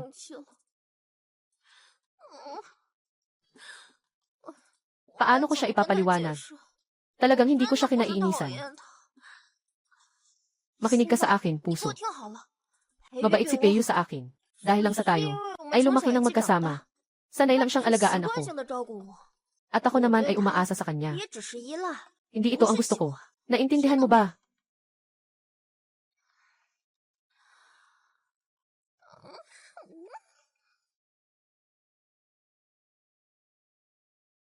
Ginupi. Yung mga kamag-anak ni Pei, ngayon ay nawawala pa ang pera at nasasaktan pa ang katawan. Baka sa hinaharap, hindi na silang mga ngahas na makipagkontra sa inyo. Nasaan na ang mga datos na hinahanap ko? Si Shen Jinhe ay isang kakaiba, na nakatayo bilang anak na babae ng pamilya Shen. Hindi sasamantalahin ang pagkakataon na kumita bago tumakas. Para sa kanya, pagiging anak na babae ay nakakahumaling. Walang malalaking galaw. Mga maliit na galaw naman. Marami naman. Ipagpatuloy lang ang pagsunod. Sino ang makikita mo? Saan ka nagpunta? Kailangan mong iulat.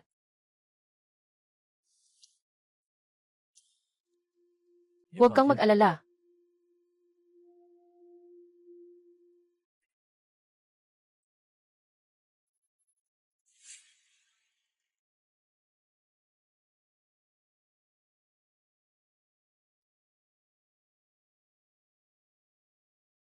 Sa mga nakaraang araw, palaging iniiwasan ako ni Xiao Guai.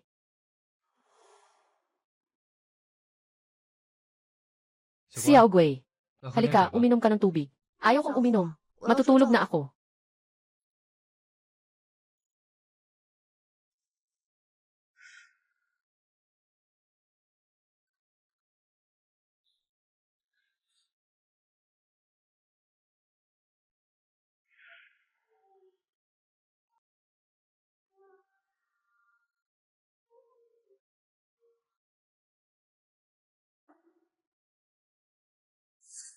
Ayaw kong pakialaman mo ako. Mabait.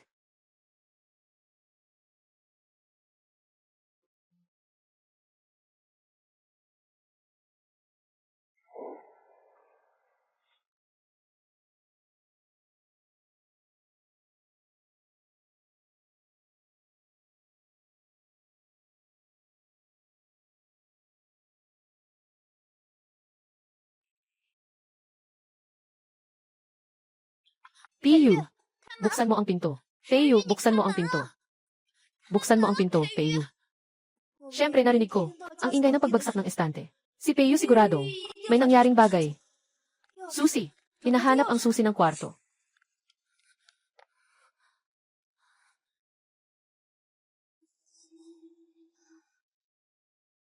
Ilalagay ko ang susi sa ibabaw ng mesa. Pwede mong pasukin at labasan ng walang problema. Wala akong proteksyon laban sa'yo.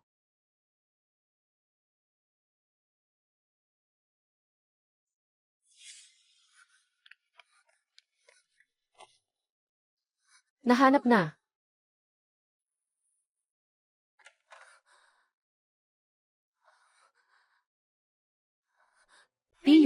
Huwag mong buksan ang ilaw. Huwag kang lumapit.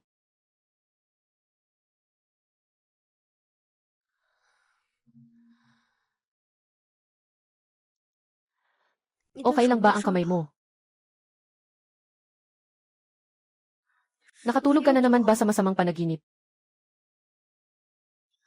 Huwag kang matakot. Huwag kang lumapit sa akin. Natatakot akong hindi makontrol at masaktan ka.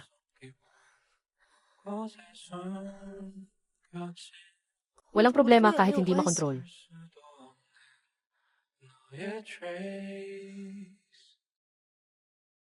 Ayaw mo na sa akin. Gusto ko si Piyu. Kahit na mabuti. Masama. May sakit. O malusog. Gusto ko lahat.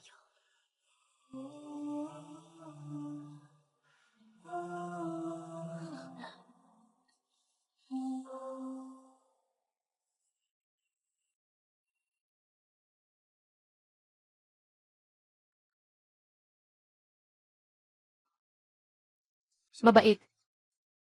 Nailigtas mo na naman ako. Bakit mo ako hinalikan kanina? Bakit nga ba?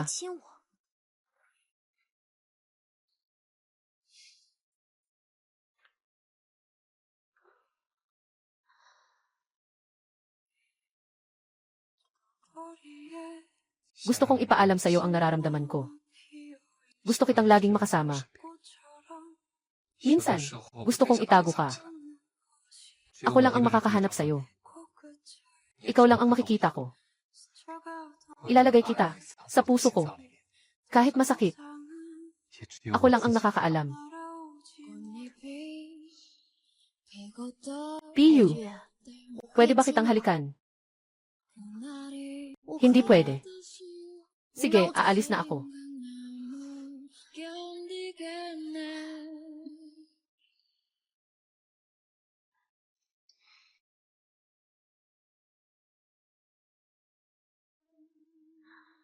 Nakuha mo na bang makapag-isip-isip? Mahal kong bata. Ano ang ibig sabihin ng Piyu? Literal na ibig sabihin lang naman. Sige na. Gusto kong sabihin ni Piyu na nais niyang makasama si Piyu sa mas malapit na paraan na magkasama habang buhay. Piyu, pasensya na. Ako ang may kasalanan, masyado akong mabagal. Ngayon ko lang naintindihan. Hindi ako umaasa sa'yo. Kundi gusto kita.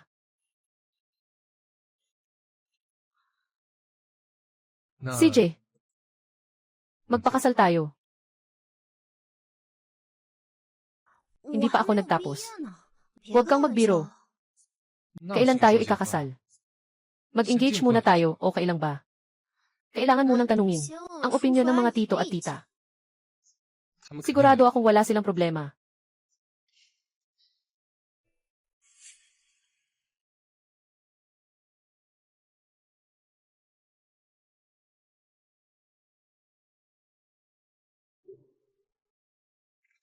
Sapat na, sapat na. Marami na ito. Natikman ko na. Sobrang sariwa ng mga hipon ngayon.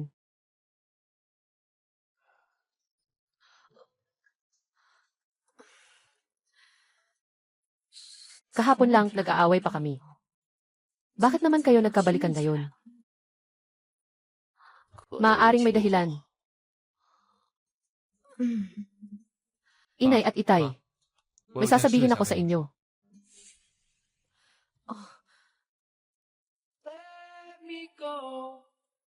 Naging kami ni Xiao Guai. Magkasama kami magpakailan pa man. Lily, naisip mo na ba ng mabuti? Tito P, tita. Nais ko nang mag-isip ng mabuti. Gusto ko si Piyu. Gusto kong makasama siya. Ay naku. Basta gusto mo, ayos lang. Ang kinakatakutan lang namin ay kung ayaw mo. Piyu, ako at ang iyong tatay. Hindi na kayo hulihin sa pakikipag-ugnayan kay Lily. Ngunit, Si Lily ay tatahak sa landas ng pananaliksik sa hinaharap. Hindi maiiwasan sa hinaharap na madalas kayong magkahiwalay. Kailangan mong ipagpatuloy ang trabaho ng iyong tatay sa hinaharap. Hindi maiiwasan ang mga tukso sa paligid. Magagawa mo ba? Maging tapat kay Lily hanggang dulo. Kayang gawin ni Lao Pei. Mas magaling pa nga ako sa kanya. Piyu. Bawal ang panghihila pababa. Lily, dahil pumayag ka nang makasama si Xiaoyu. Kahit kailan sa hinaharap, anumang mangyari. Basta, ayaw mo nang makasama si Xiaoyu. Dumiretso ka na lang kay Tito. Sinasabi mo, ang batang ito naalaga ng mabuti. Paano siya nahulog? Sa kamay ng sariling. Saan tayo pupunta para makipag-usap? Tungkol dito, si Peyu ang may kasalanan. Dapat siyang parusahan habang buhay. Dapat siya'y maging mabait lamang kay Lily. Sige, gumawa tayo ng isa. Ayos, tara.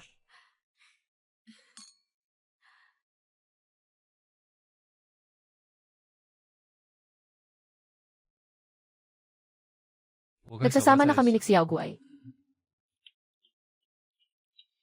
Shen Jinxing. Pinakamalupit kong babala sa'yo. Ikaw at lahat ng tao sa Shen family. Huwag niyong subukan panggambalain si Xiao Guai.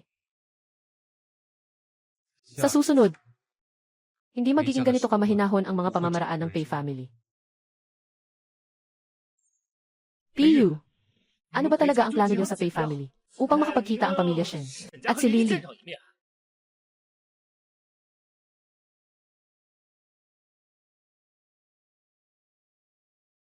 Kung talagang mabuti ka sa maliit na gwapo, mas mabuti nang hindi na magkita.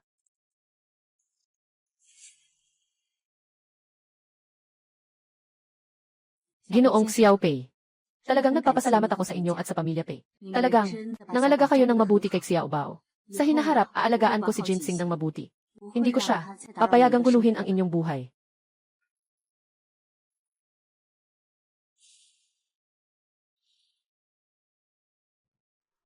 Tita, bakit ka nandito?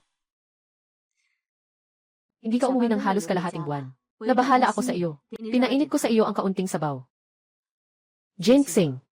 Huwag ka nang makipag-away sa pamilya ng Pei, okay? Ganyan kasi, mahirapan si Xiao Li. Pero siya ang iyong tunay na anak. Bakit siya nagtago sa pamilya ng Pei? Bakit hindi mo siya kayang kilalanin? Ang importante, alam ko, buhay pa siya. Mabuti ang buhay niya. Ang mga tao sa paligid niya ay nagmamalasakit at nagmamahal sa kanya. Sapat na iyon. Ngunit gusto kong, hindi mag-iwan ng pagsisisi ang tita, na mabuhay ng masaya.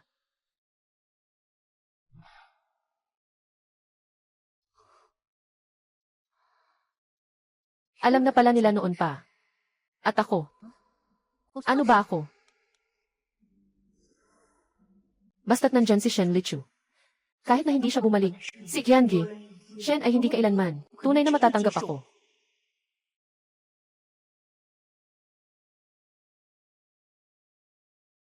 Hindi ko na kaya. Sobrang taas ng antas mo. Parang ang pang-aapi naman nito. Magpahinga muna tayo. Lily, ang ganda ng sayaw mo. Yung nangyari noong nakaraan ay isang hindi pagkakaintindihan. Maaari mo ba akong turuan ng ilang teknik?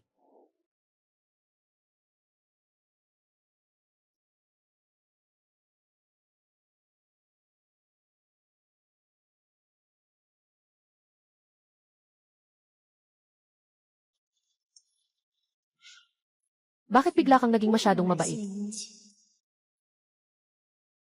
Noon ay isang hindi pagkakaintindihan lang. Kung aksidente man kitang nahawakan kanina, humihingi ako ng tawad sa iyo. Pasensya na. Okay na ba ito?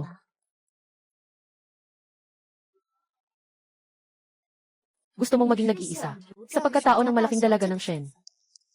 Ano naman kung ganun? Tanging kapag nawala ka, makakapagpatuloy ako ng walang hanggan. Siya ang nag-iisang panganay na anak ng pamilya Shen.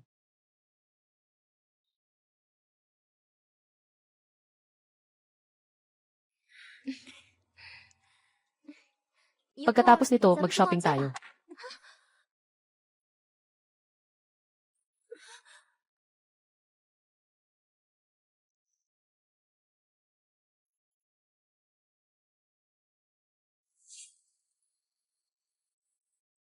Natatakot ako.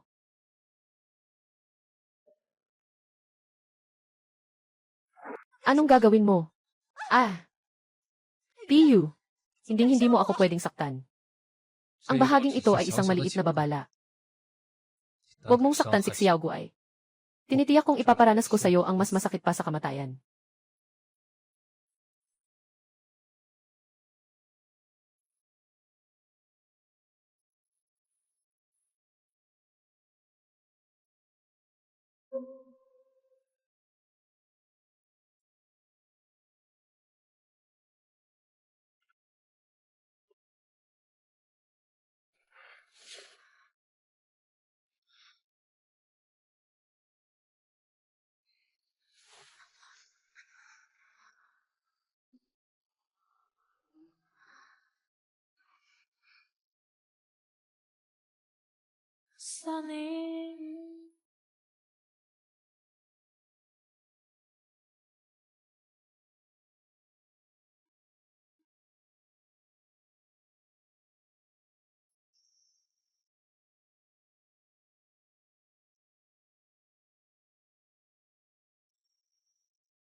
Xiao Guai.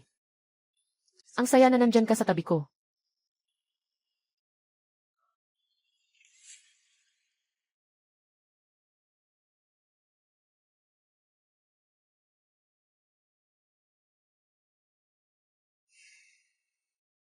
Lily. Sigurado ka bang pag-ibig ang meron kayo ni Peiyu? At hindi ba, isang uri ng pag-asa tulad ng sa mga sisiw? Sa simula, nagduda rin ako. Kung ako ba ay nakadepende kay Peiyu ng labis. Ngunit nang makita ko, ang kanyang masakit at malungkot na ekspresyon. Parang nahirapan akong huminga sa sakit. At kapag nakita ko siyang masaya, ako rin ay natutuwa kasama niya. Kaya, sigurado ako, hindi ako umaasa kay Peiyu. Mahal ko siya.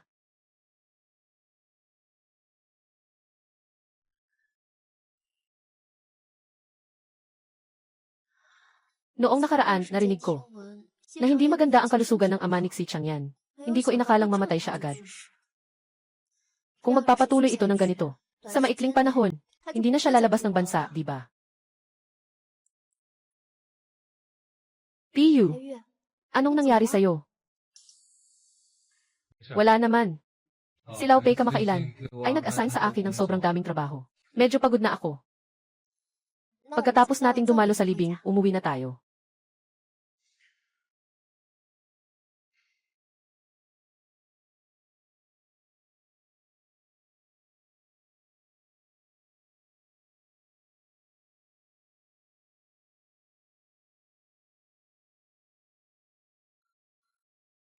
Piyu, bakit hindi mo sinasagot ang tawag niya?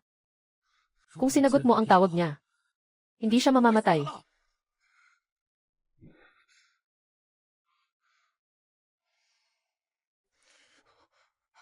Piyu. Piyu, anong nangyari sa'yo? Piyu. Palagi akong nandito. Hindi ako umalis.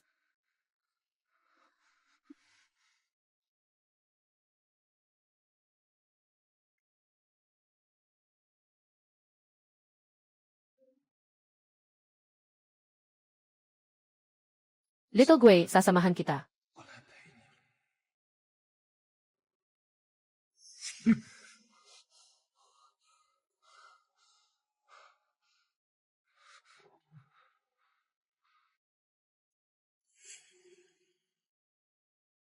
Ngayon ay ang araw noong nakaraang buhay ni Little Gui. Nangyari ang aksidente. Little Gui, paano kita mamumrotektahan?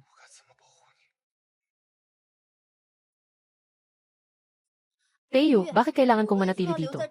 Kailangan ko pang manatili ngayon. Babalik sa paaralan para isumite ang papel. Parang bakasyon na lang. Nandito tayo, ayos lang ba? Tito P at Tita, alam ba nila nandito ako? Paano kung dumating sila mamaya? Tayo lang dalawa. Eyu, ano ba talaga ang nangyari?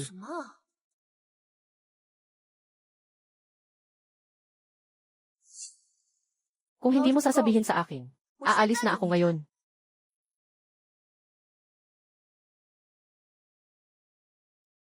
Maliit na giliw. Naaalala mo ba na palagi? Akong may parehong masamang panaginip. Alainan. Sa panaginip. Nangyari ito sa mga nakaraang araw. Inagaw ka ng ibang tao. Sobrang takot ka sa lamig. Pero nagpunta ka pa rin sa yellow at snow. Kailangan kong paulit-ulit na. Mapanood kang unti-unting mawala. Gusto ko lang alagaan ka. Pero, iyon ay isang panaginip lang pala. Sobrang totoo nito. Totoo na parang, sa susunod na segundo ay mangyayari. Sobrang takot na takot ako. Ayaw kong tumaya. Kaya sa mga nakaraang taon. Kaya siya ay napakaingat. Lahat ay dahil dito. Paulit-ulit na bangungot. Ayu, sa mga nakaraang taon. Tiyak na nagdusa ka ng labis. Kaya't manatili tayo dito sa mga susunod na araw. Huwag na tayong pumunta kahit saan, ayos ba?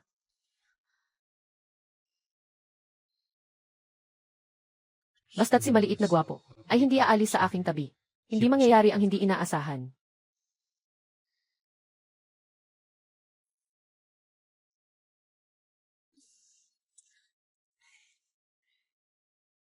Piyu,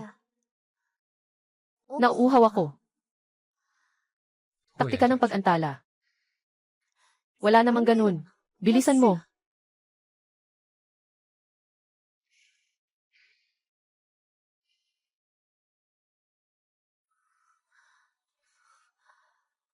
Ayu. Ayu. Mabait na bata. Mabait na bata.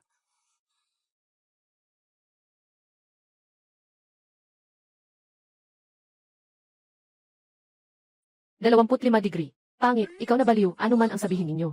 Magsalita.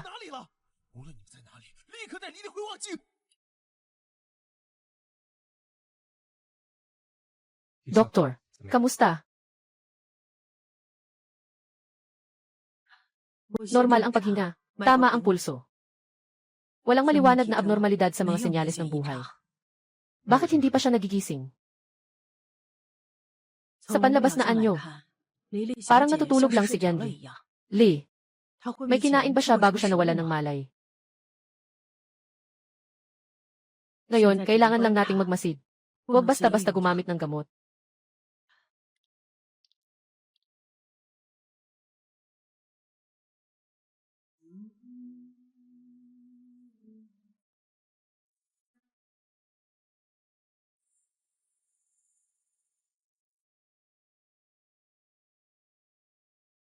Lahat ng maaaring baguhin sa nakaraang buhay. Nabago na ako. Bakit ganito pa rin? Mahal kong maliit. Ano pa ba ang kailangan kong gawin para mapanatili ka?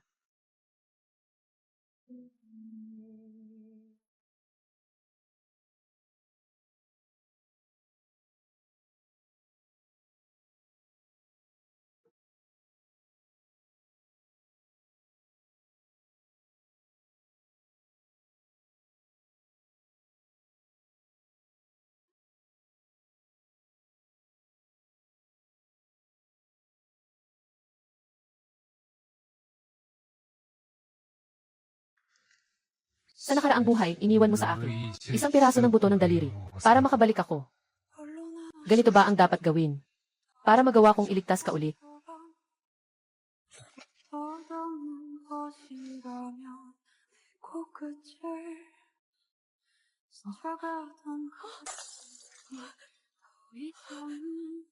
Xiaoyu.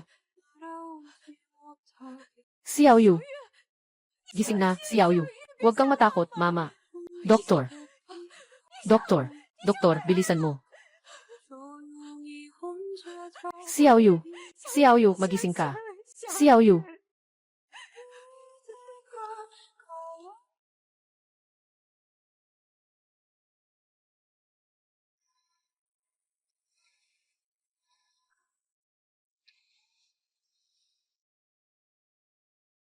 Saan ito?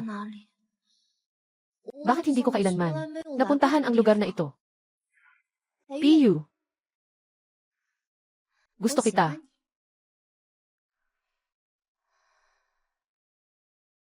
Kahit hindi ko alam kung nasaan ito.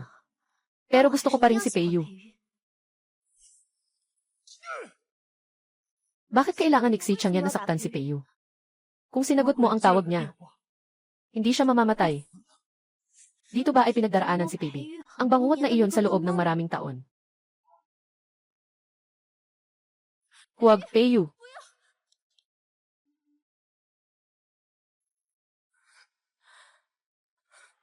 Sinabi lang sa akin ni Peiyu na sa masamang panaginip, mamamatay ako.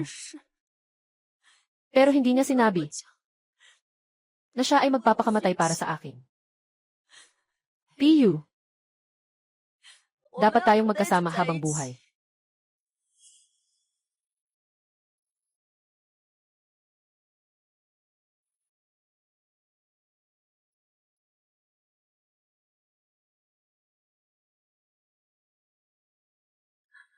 Peiyu, bumalik na ako. Ikaw na rin, balik ka na, okay.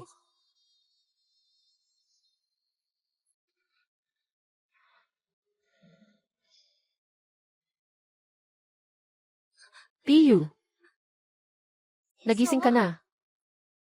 Baby ko, bumalik na ako.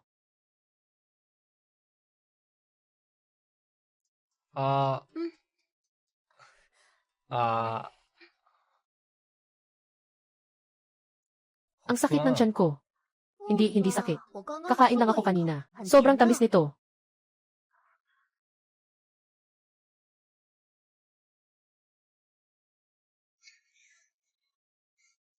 Talagang matamis. Ang pinuno ng grupo ni Rishen biglang nagdeklara sa labas na ang panganay na babae na umuwi ilang buwan na ang nakalipas ay mali. Ang tunay na panganay na babae ng Shen ay iba. Ayon sa mapagkakatiwalaang balita, ang panganay na babae ng Shen, si Shen Lichu, ang ampon ni Pi family. Maraming intriga sa malaki nilang pamilya, at araw-araw ay hindi rin mapayapa.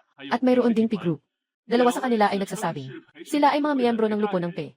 Nagsasagawa sila ng protesta sa ilalim ng gusali ng Pe. Sinasabing nakaranas sila ng hindi patas na pagtrato.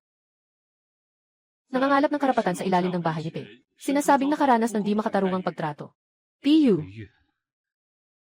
kung ayaw mong payagan si Auntie at si Lily na magkita man lang, huwag kang mag-alala. Gagamit ako ng ilang paraan. Papasok na ako. Ginoong Shen, tinawag mo ako. Natapos na ang iyong misyon. Ito ang ipinangako sa iyo. 10 milyon at tiket papuntang Switzerland. Ginoong Shen, may kulang ba sa ginawa ko? Maaari kong baguhin ito. Siguradong makakapagpasaya ako kay Ginang Shen. Maniwala ka, ako ang anak niya. Ang panganay ng pamilya Shen ay si Shen Lichu. Mula ngayon, hindi na kailangang magpanggap na panganay. Wala akong pakialam sa pera. Pakiusap, huwag niyo akong paalisin. Huwag maging sakim sa mga bagay na hindi sa iyo. Talagang gusto ko si Ginang Shen.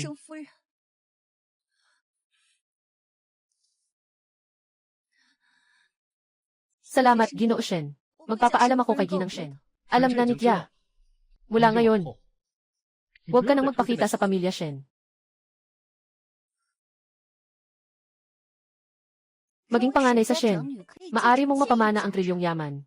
At si Shen Jinsing ay nag-isip na gumastos ng 10 milyon para lang ako ay mapalayas. Ginawa ko ang lahat para maging anak ni Madam Shen. Nagpa-opera ako. Naglaan ako ng napakaraming pagsisikap para makuha ang loob. Ngunit sa huli, itinaboy pa rin ako. At si Shen Lichu ay wala namang ginawa, ngunit madali niyang makakamit ang lahat. Bakit?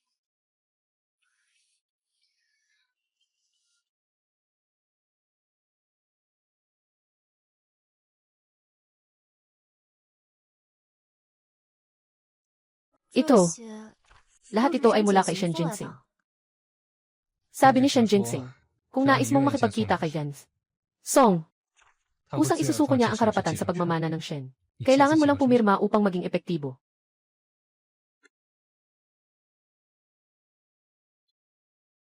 Tutulungan kitang tanggihan sila. Maaari kang gumawa ng anumang nais mong gawin. Sang-ayon ako na makipagkita sa kanya. Ngunit dapat sa bahay ko. Yung bahay na iniwanan ko.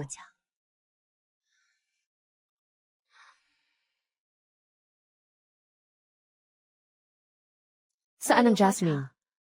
Sabi ni Senior Shen, mahilig ka sa ganito. Siksya o bao sa mga nakaraang taon. Kamusta ka? Ayos lang. Si Tio Pei ay magluluto sa akin ng saan na may asukal at luya. Si Tio Pei ay ilalagay ang aking isinulat na sanaysay sa kanyang opisina. Si Jiayu ay tuturo din sa akin kung paano mag-braids. Ayos lang, mabuti iyon. 那就好。 Pero tingnan ka, parang hindi ka masyadong okay. Ayos naman ako. Nakita kong masaya ka. Naiintindihan ko na. Noon pa man, ako ang may kasalanan sa'yo. Sa totoo lang, palagi kitang naaalala. Hindi kita kailanman nakalimutan. Noon, palagi akong umuupo sa pintuan. Naghihintay sa inyong pagbabalik ni Papa. Ngunit hindi kayo. Kailanman bumalik.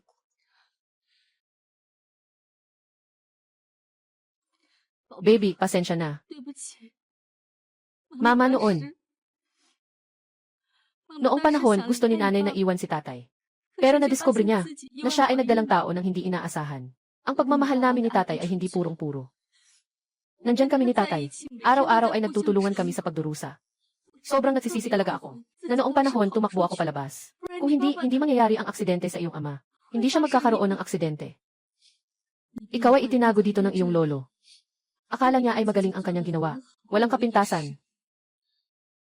Ngunit hindi niya inasahan. Nagkaroon ng alitan sa pamilya. Ang iyong mga galaw ay sinadyang burahin ng iba. Matagal na kitang hinahanap. Pasensya na, baby.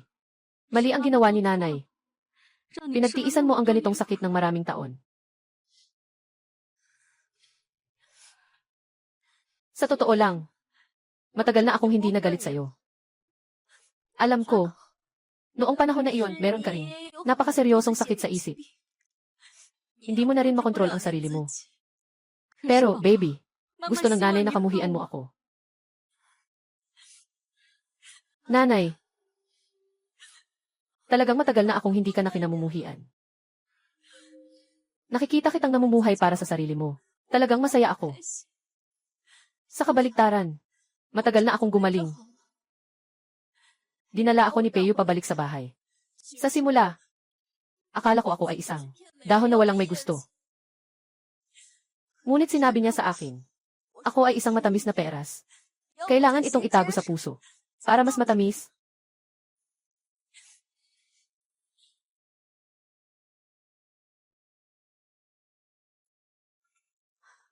Piyu, hindi ka ba nag-aalala kahit kaunti? Napipiliin ko ang pamilya Shen. Iyon ay isang yaman na bilyon-bilyon. Pero ang pamilya Shen ay walang Piyu. Walang mabuti para sa pamilya Shen.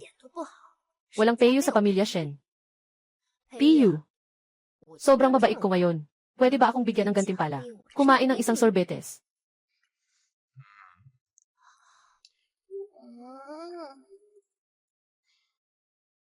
Kaya't kalahating sorbetes na lang. Peyo, napakabait mo talaga. Tia, maaari kong ipabalik si Lily sa iyong tabi. Hindi na kailangan. Mabuti na ang kalagayan niya ngayon. May mga mahal siya sa buhay. Ang tanging magagawa ko ngayon ay huwag na siyang guluhin. Mag-ingat ka. Pupunta na ako ngayon. Dati gusto kong pumunta. Ngunit hindi pwedeng pumunta. Mula ngayon, marahil hindi na ako babalik sa Jing. Mula ngayon, ang pasanin ng pamilya Shen ay ibibigay ko na sa iyo lahat. Tita, saan ka pupunta? Sasamahan kita. Iyong lugar iyon kasama si baby daddy ko. Yan ang napagkasunduan namin. Panahon na. Oras na para ayusin ang mga pagkukulang. Sobrang bobo si Shen Lichu. Iniwan niya ng kusa ang milyong-milyong kayamanan. Yung bagay na iyong hinahangad ay tinakwil ni Shen Lichu na parang basura. Naiinis ka ba? Umalis ka na, hindi kita kilala. Hindi mo kailangang kilalanin kami. Ang kailangan mo lang malaman ay mayroon kaming iisang kalaban.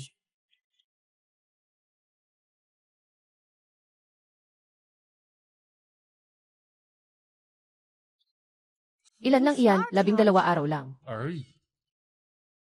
Sasama ako sa'yo. Hindi kita pinipigilan na sumama. Ngunit ang propesor ang namumuno sa pagkakataong ito. At sa panahon ng seminar, hindi ka makakapasok sa venue. Lalo na't hindi maiiwan ni Pei ang iyong tabi. Huwag kang mag-alala. Aalagaan ko ang aking sarili. Tatawagan kita araw-araw para mag-update. Sige, ihatid kita sa airport.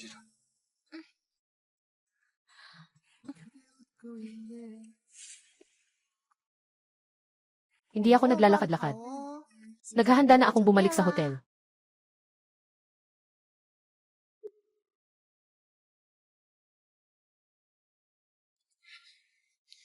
Tawag ni Xiaoguei. Bakit hindi makontak?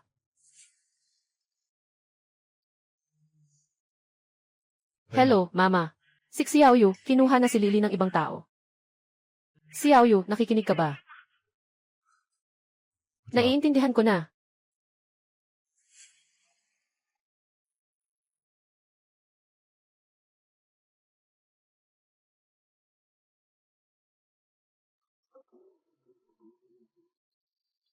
Tatay-san, Tio-er.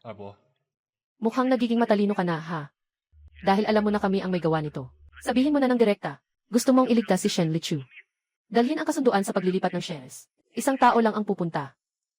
Pwede ang negosasyon. Pero gusto kong makitang si Shen Lichu. CJ, hayaan na kayong magkasama na parang mag-asawang walang swerte.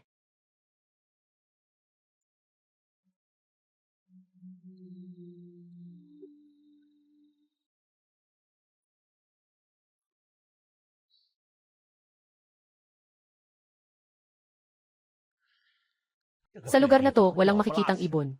Maliit ang chance, mahina ang signal. Dapat nating lokohin si Peyut dalhin siya sa lugar na ito. Kahit na humingi tayo ng tulong sa langit, walang sasagot. Saka na natin pag-usapan. Ang lugar na ito, ay hindi ako ang pumili. Si Peiyu ang batang ito. Hindi naman siya natatakot na dumating, di ba? Si Peiyu ay parang kayamanan si Shen Lichu. Hindi darating.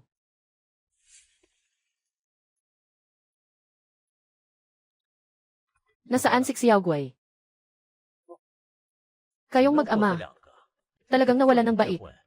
Kaya't ibinigay ang ari-arian ng pamilya Pei sa isang estranghero.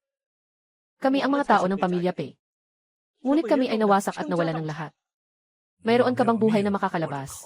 Walang duda dyan. Nadala mo ba ang mga bagay?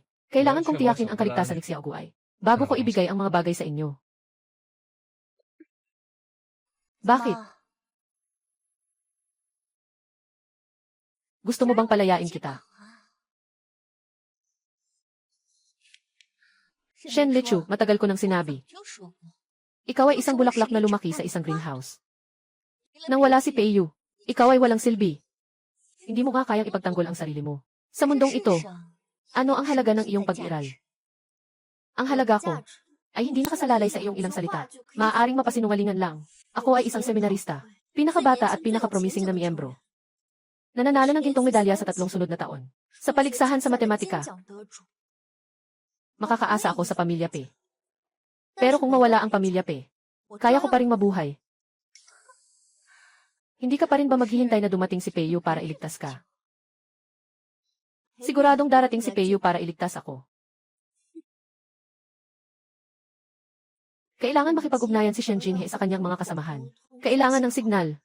Malapit sa kanyang lokasyon. Siguradong may signal receiver doon. Sa oras na ito, si Peiyu, malamang ay naabala ng kanyang mga tiyuhin at tiyahin. Mas mabuti pang mamatay.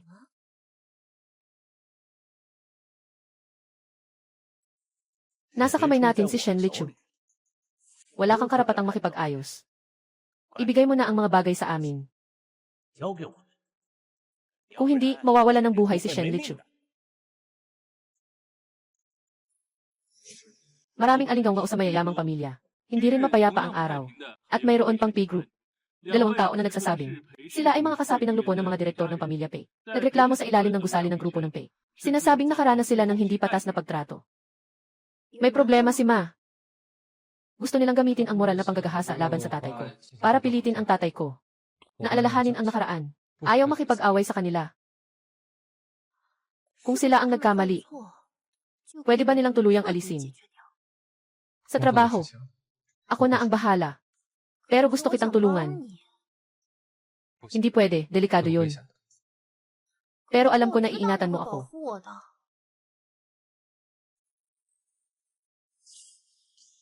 Kung gusto mo, para sa inyo.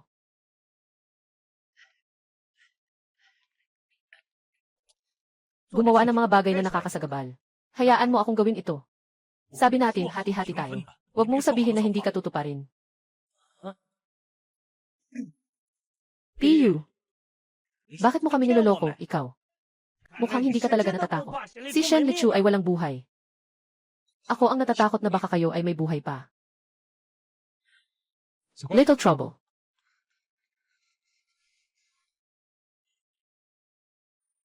Ngayon, nakarating ako ng sapat upang iligtas ka. Ginoo ng kayamanan. Paano mo haharapin si Shen Jinhee? Mahilig siyang maglaro ng snow. Hayaan mo siyang mag-enjoy ng husto. CJ.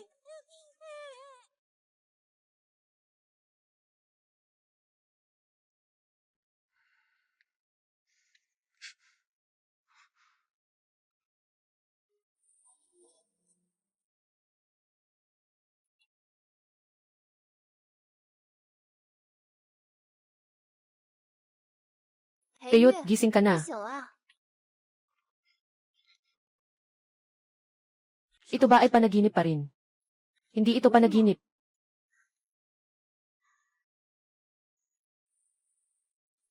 Peyot, talagang hindi ako umalis nang hindi mo alam. Katatapos ko lang sanang bumili ng isang pulang rosas para magtanong sa iyo.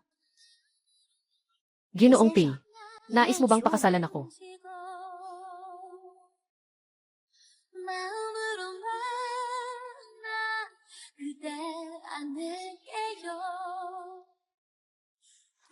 Mukhang medyo nagmamadali ito. Hindi naman. Gusto ko ito. Mabait na bata. Nang akala ko ay manghulog na ako mula sa ulap. Nangyari ito. Ikaw ang humawak sa akin. Dahil mahal na mahal din kita.